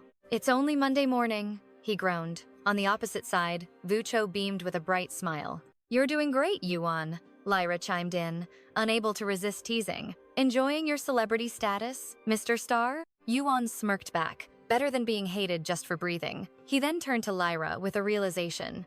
Your fans are everywhere, Lyra, but they're terrified of approaching you. Try being a bit nicer, maybe? Lyra gave a calm, elegant smile. As long as they have good intentions, I won't bite. Mostly. But not everyone was a fan. In the shadows, the jealous losers began to whisper their poisonous lies. Pathetic. They probably staged that whole video. No way a manaless loser cleared 4 floors that fast. Look at that spider's size. It's obviously CGI. Tomorrow, all his pathetic lies will be exposed. Chung glared at Yuan with pure malice. Those words reminded Yuan of the looming storm ahead. Right. Tomorrow is the day. I have to face that mountain of a man in the arena. The doubters were hungry to see him crushed. Lyra and 𝒕𝒖𝒅𝒏𝒕 watched him with eyes of concern. There wasn't much they could do but cheer. Dako-John finished her meal and wiped her mouth gracefully. Just give them a show they'll never forget. Silence the haters and prove the fans right, Yuan. Yuan laughed. You're right.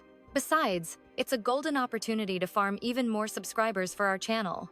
The scene shifts to the training grounds. Yuan and his hulking opponent, a rector, stood face to face. This match will be live-streamed school-wide, the referee announced. Sign the system documents if you both agree. A blue holographic screen flickered to life. Yuan's eyes widened as he scanned the brutal terms. What is this? Fatal injuries are at our own risk? The Academy's policy was essentially a gladiator pit. A rector let out a mocking snort. Hey, you little negotiator. Scared of a few broken bones already? If you're terrified, just crawl through my legs and bark like a dog. Then I'll show mercy. Yuan's blood began to boil. This meathead really didn't know who he was messing with today. Targeting vital spots is banned, but injuries are your own responsibility. Is this a fight to the death? Yuan couldn't believe the school's ruthless policies. However, a rector's voice cut through his thoughts with a sneer. Hey, you little negotiator. Yuan blinked in surprise. What? A rector continued his pathetic mocking. Are you trembling? If you're that scared, just crawl through my legs and bark like a dog. Only then will I accept your surrender. Yuan's blood boiled. What was this brainless meathead's problem? The losers, previously humbled by Lai, were back at it, venomously mocking the low ranker for daring to cause a scene. Rip him to shreds, Erector, they howled. From the shadows of the stands, Optima watched the unfolding drama with calculating eyes. Unaware of the gaze, Ha-jin turned to Lai, who was currently broadcasting the entire confrontation live to his growing audience. "How's the chat looking?" she asked. Lai's expression soured as he checked the stats. 10,000 viewers, but they're mostly spewing hate. Hearing this, Yu Cho's heart sank with worry. It felt like the entire world was unfairly ganging up on poor Yuan. Ha-jin, however, didn't seem bothered at all. She knew the cold reality of their academy's brutal social hierarchy. It's only natural, she thought. Our supporters are few, so this wave of hostility was always going to happen. With the eyes of thousands upon him, Yuan had no choice but to prove his worth through absolute, undeniable strength. Back in the ring, Erector's arrogant demands finally made Yuan snap, letting out a sharp, mocking laugh that echoed loudly. "Bark like a dog? Please." Yuan shook his head. "I've read better dialogue in a trashy, third-rate web novel." He realized staying silent against such a fool was impossible.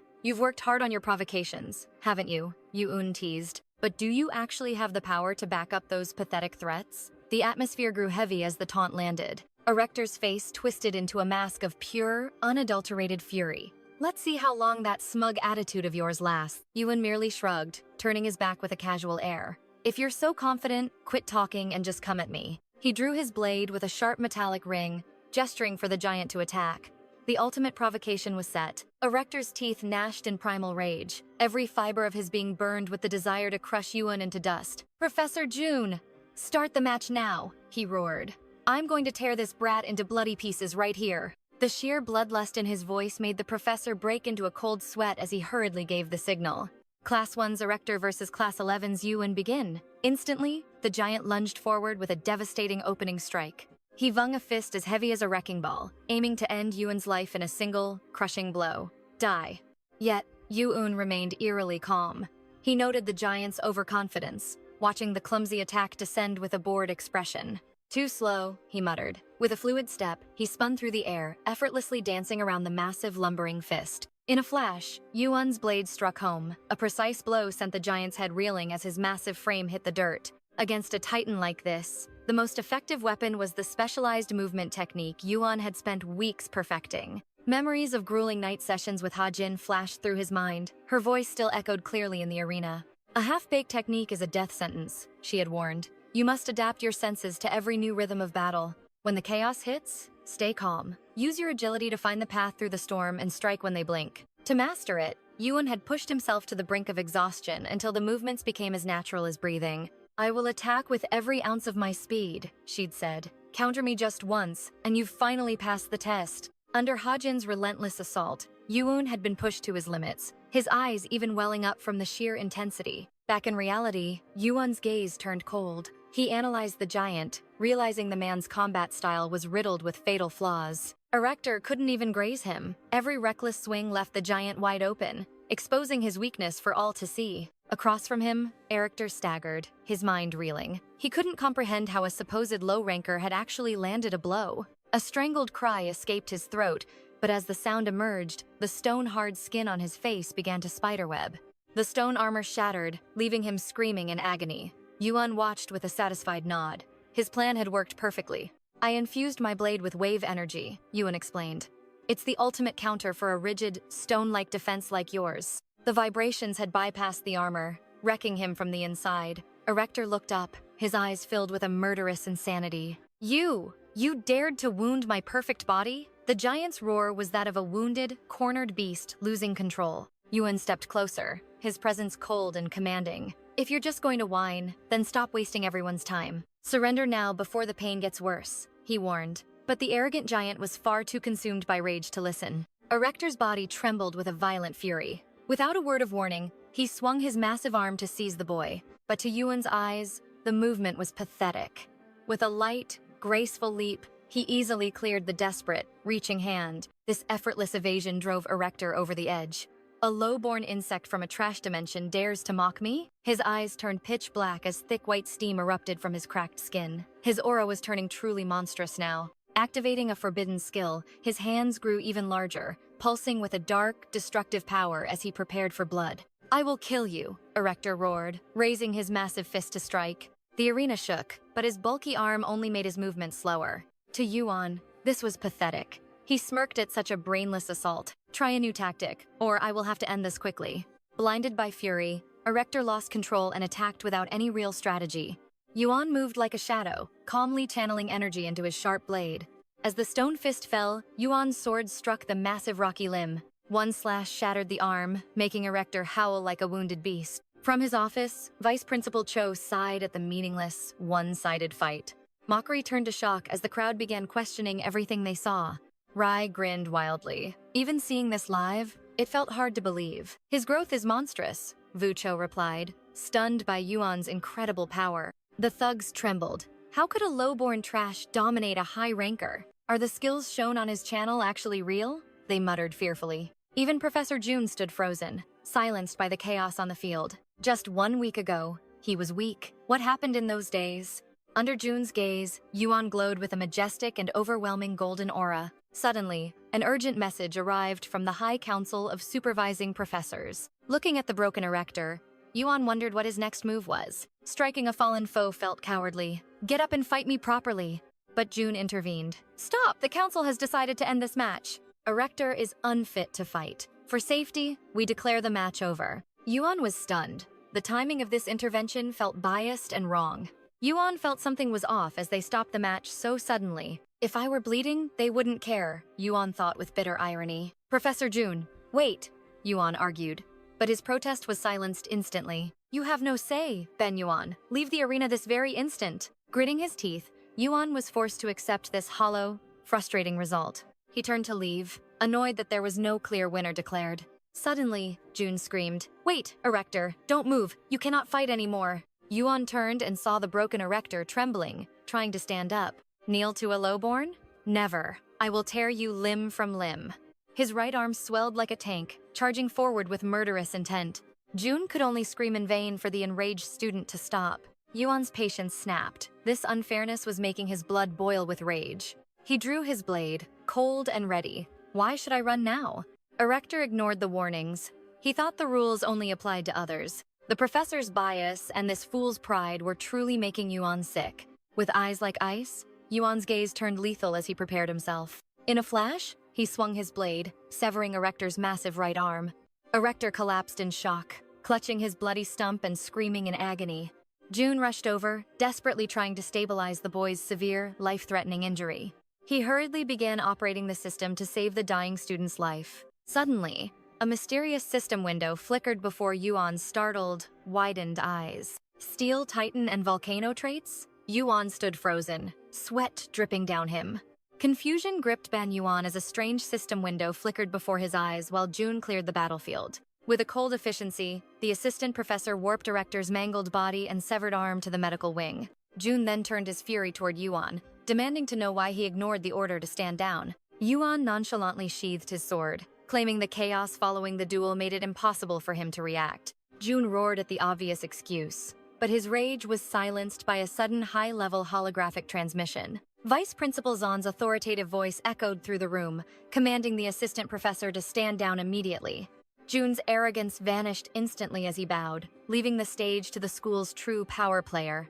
Zhan addressed the young prodigy with a heavy gaze, speaking for the faculty who witnessed the brutal finish. The vice principal demanded absolute honesty, his presence exerting a pressure that would crush any ordinary student. He questioned Yuan's motives, noting that a warrior of his skill could have easily avoided the desperate strike. The power gap was vast, yet Yuan chose a path of violence instead of a simple, clean evasion. Zhan demanded an acceptable reason for the blood spilled after the match was officially declared over. Though the pressure was immense, Yuan remained calm, his mind sharpening as he calculated his next move. He reflected on the hidden essence of his power, sensing Zhan's eyes piercing through his very soul. I chose to strike back instead of fleeing, Yuan finally declared, his voice steady despite the overwhelming aura. He argued that a student who openly mocked the professor's authority deserved to face the ultimate consequence. Seeing Erector take pleasure in defying the rules, Yuan decided to deliver a lesson in true discipline. Zhan was visibly intrigued, asking if Yuan truly acted to uphold the dignity of the academy's faculty. Yuan nodded, insisting that rules must be absolute to prevent future sneak attacks from going unpunished. He reminded Zhan that viewers from countless dimensions were watching, and the academy's reputation was on the line. To let a low-dimension bully break, the rules would send a disastrous message to the entire multiverse. Though the decision was made in a split second, Yuan stood firmly behind his choice to protect order. By framing his actions as a defense of the Academy's honor, Yuan turned himself into a righteous guardian.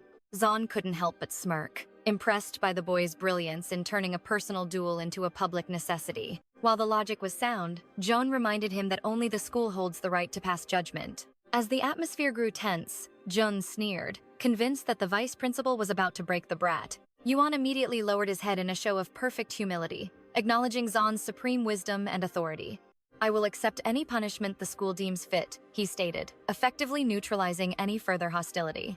To everyone's shock, Zon burst into laughter, the crushing pressure vanishing as quickly as it had appeared. He revealed it was merely a test of Yuan's resolve and his ability to manipulate the constellation's favor.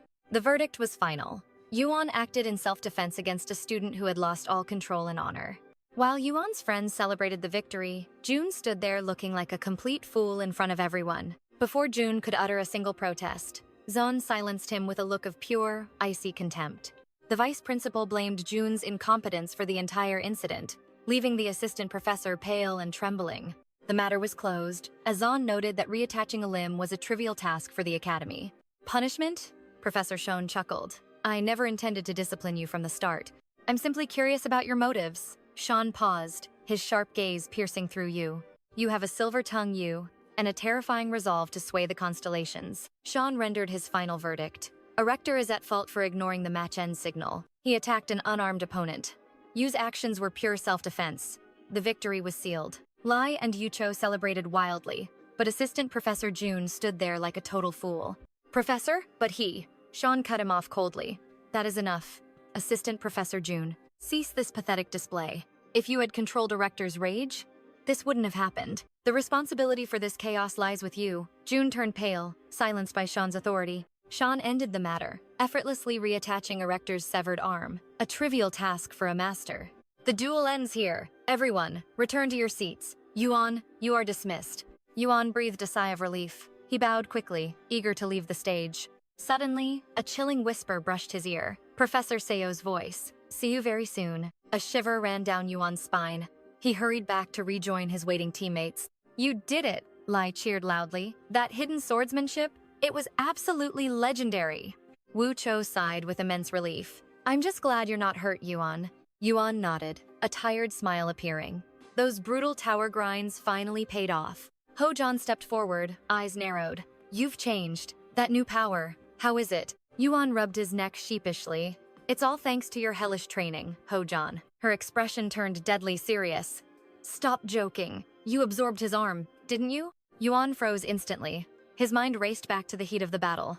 Asterisk life siphon activated. Asterisk, he had harvested the energy directly from his opponent's limb.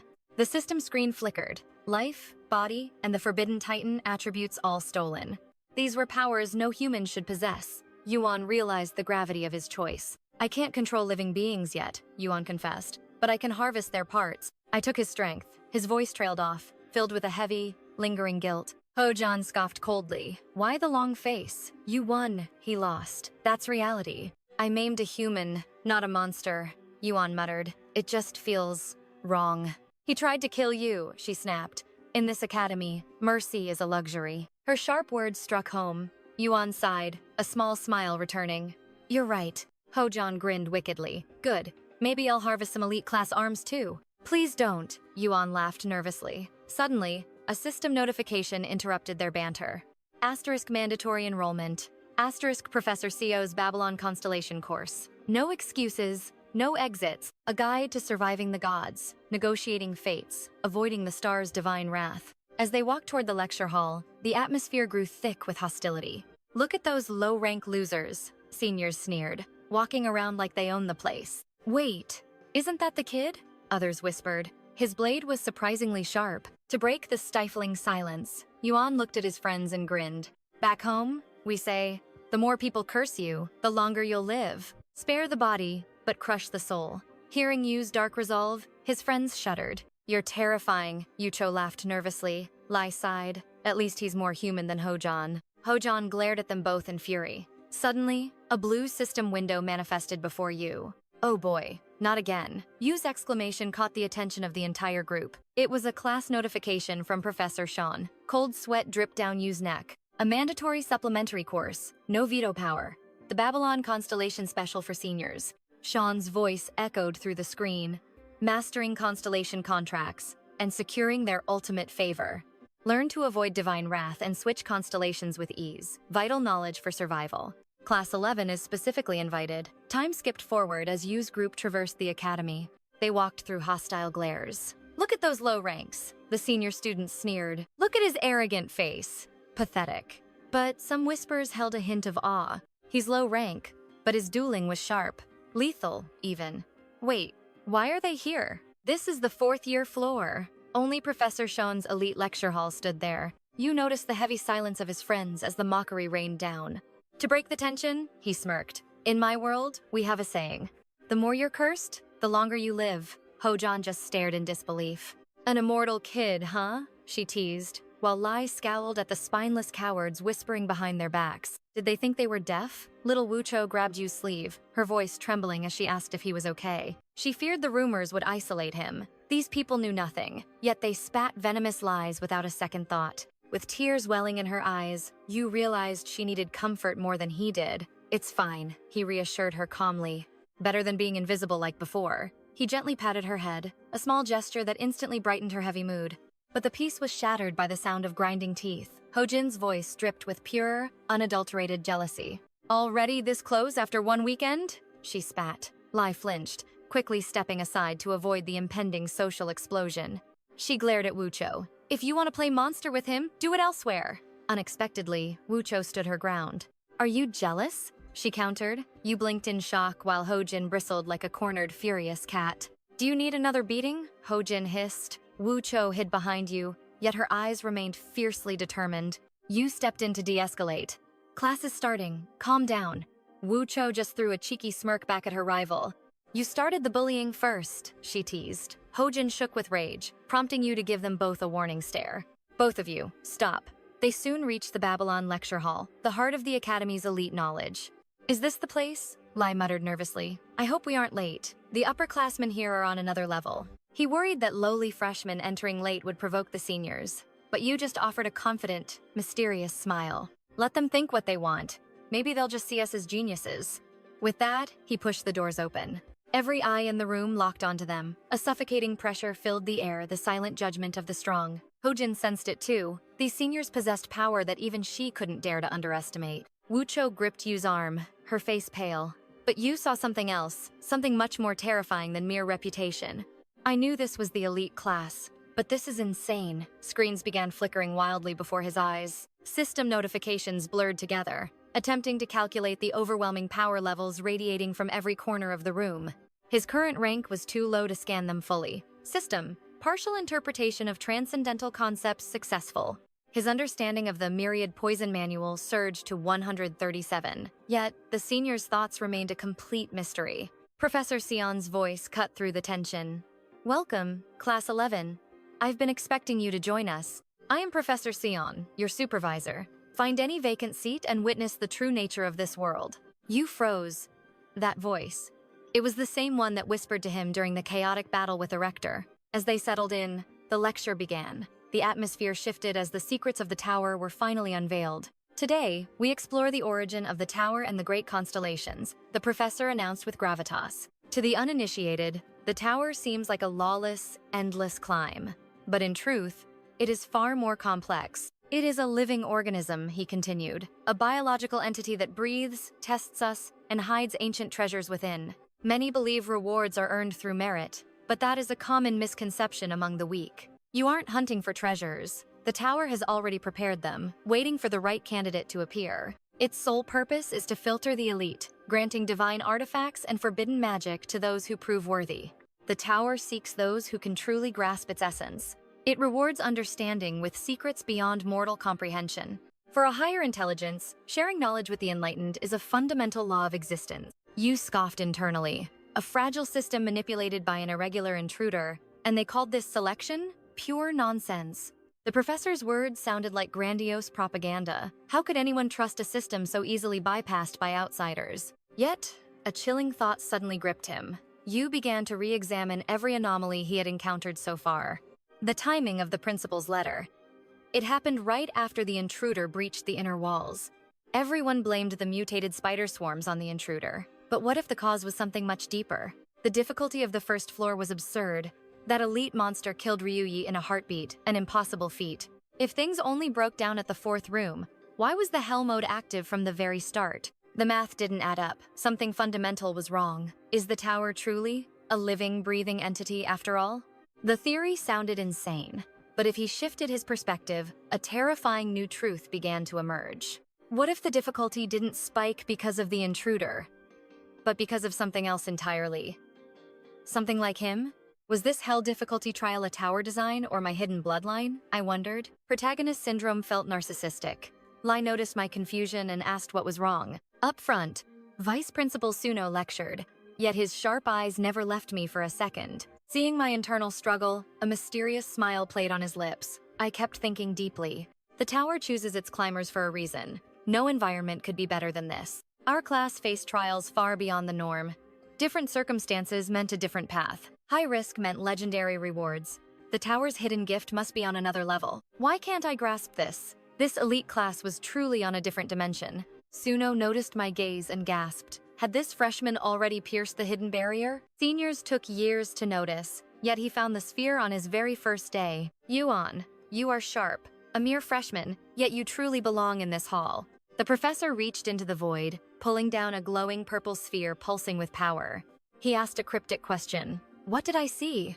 I stared, but the system stayed silent. Information was blurred. I admitted I saw nothing. Suno just smiled, urging me to focus. Focus your mind. Look again. I shook my head, but he insisted something was there. Unlock the sphere's secrets, he encouraged. I poured perception into the swirling purple depths. Suddenly, concepts emerged. A severed barrier, protection, but the core remained out of reach. Frustrated, I stopped. Suno saw I'd hit my limit and told me to rest. He was stunned. I had uncovered 3 hidden layers. My potential was beyond measure. The principal's interest in me finally made sense. He asked if I knew its nature. Not at all, I replied. My bluntness caught the vice principal off guard for a moment. He emphasized that imagination and open-mindedness were the keys to unlocking true latent power. Expanding your thoughts directly expands your authority. You must think beyond all limits. Higher abilities require mental evolution. You must train your mind to navigate the impossible. Never stop thinking, even if progress is invisible. His words left me questioning everything. How did imagination link to that orb? I asked if high perception could control it. Suno nodded, impressed by my intuition. Exactly. Master the structure of all things, and then analyze and expand your will. This sphere can transform a mortal into a pseudo-god. Silence fell. A pseudo-god? Suno laughed, knowing the weight of his revelation was immense. You'll understand in time. This is the core. The Constellation War simulation. Class dismissed. Your homework. Imagine its applications. I was left dazed by the complexity. I hadn't absorbed much. Scratching my head, I muttered about how complicated this academy was. A pseudo-god? Was it a fake deity? The principles of godhood felt so distant. Why is a freshman class this brutal? My brain felt like it was exploding. Students began to filter out. Lai turned to us, signaling it was time to move. Outside, I was still lost. Could anyone explain what just happened in that hall? Lai's eyes widened. Seriously? I thought you were the genius who would summarize it. Suddenly, a familiar voice cut through our chatter. So, the lecture is over? I see. I spun around in shock. Optima, what on earth are you doing here, you prick? The blonde noble sneered. Silence. Commoner. I asked the questions. Where is she? We were clueless. Lai whispered. She? Suddenly, one face flashed in our minds. Hojan's voice rang out, demanding the cause of the ruckus. She approached the crowd curiously. Her gaze landed on Optima with indifference.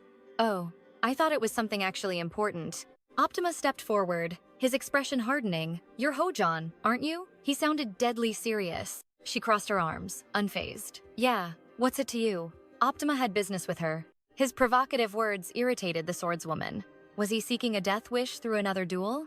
Academy rules forbade private fights, but Tima's next move caught everyone completely off guard. He suddenly dropped to one knee, pulling a magnificent bouquet of roses from his inventory, offering the flowers to Huajan. He declared solemnly, Huajan, please go on a date with me. His face turned crimson with shame. Behind them, the group stood frozen, sweating at his suicidal boldness. Hwajan's expression darkened instantly, radiating a murderous aura that threatened to swallow the room. Lai's face turned pale. He couldn't believe this guy's masochistic taste falling for the girl who thrashed him. Lai noted the outcome was obvious, while Yuan gasped in total disbelief at the chaotic scene. John remained unfazed, teasing the others before questioning if this was some elaborate hidden scheme. A scheme? They wondered. Jian calmly stepped forward, analyzing the situation with sharp intuition. There wasn't a spark of love in his eyes. He definitely has an ulterior motive. Yuan looked back lazily. No way, you're overthinking. Besides, you look like quite a snack today. The hot-tempered John instantly became a blushing mess, her entire body trembling from the sudden praise. Why say that so loud? I know I'm beautiful, but keep it down, she stammered. When warned about that playboy's charms, Jian snapped back defensively, clearly flustered by the attention. Yuan wondered if there was a hidden goal, but he remembered the look in Tima's eyes earlier. Just minutes ago, John had delivered a cold, crushing rejection. I have zero interest in you. She walked away without looking back, leaving the blonde boy kneeling alone on the cold floor. Yuan saw his gaze. It wasn't a trick. He looked truly devastated by the harsh rejection. The boy slumped away in despair. Young love is so exhausting, Yuan sighed, watching him leave. Later at the training grounds, a system alert flashed. You have revealed your presence to many beings. Your existence is now etched in their minds. New concepts unlocked, charm and honor. Both stats reached level 10. I just uploaded a video and already gained new powers? He mused. Charm level 10 allowed him to influence others, while honor level 10 granted authority through recognition.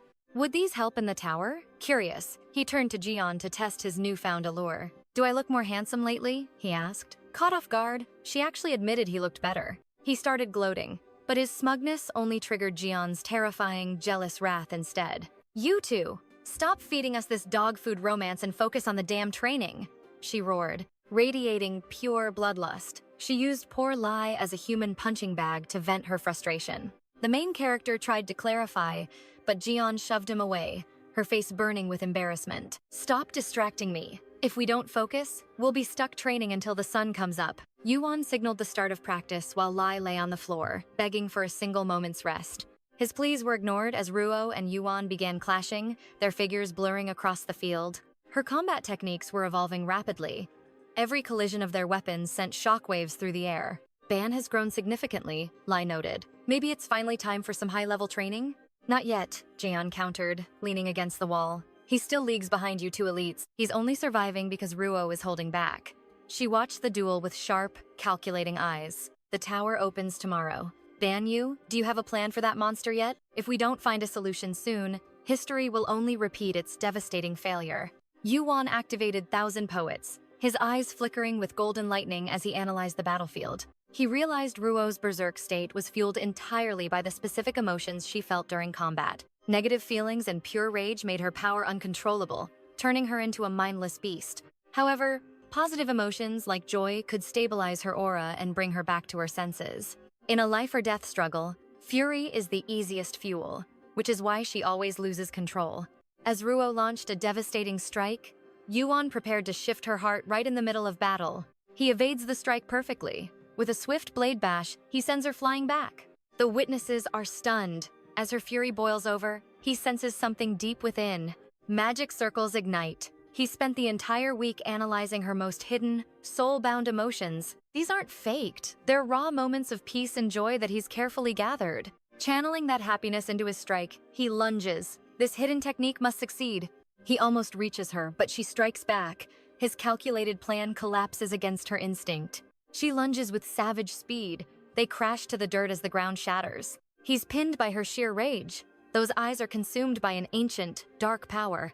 Claws flash for the kill. Suddenly, spirit chains manifest to bind her trembling limbs. Screaming in defiance, the beast is sealed. She's trapped, unable to break the divine hold. The madness finally fades. He breathes a sigh of relief as her aura stabilizes. This training is lethal. The conditions are changing. But what triggered this hidden evolution? She's back to her sweet self. Thanks to him, she can finally control her power. A massive breakthrough. Helping her grow is his duty and perhaps his secret desire. A sudden interruption. He stammers, "We're just training. This isn't some secret lover's tryst." "I know," she smiles. Luckily, nobody was hurt during that intense power outburst. Suddenly, she stops mid-sentence. A heavy silence falls as everyone senses a shift. Training ends today. Tomorrow, they challenge the tower again. What fate awaits them there? Part 1 concludes. Don't miss the next chapter. Like and subscribe for more epic updates.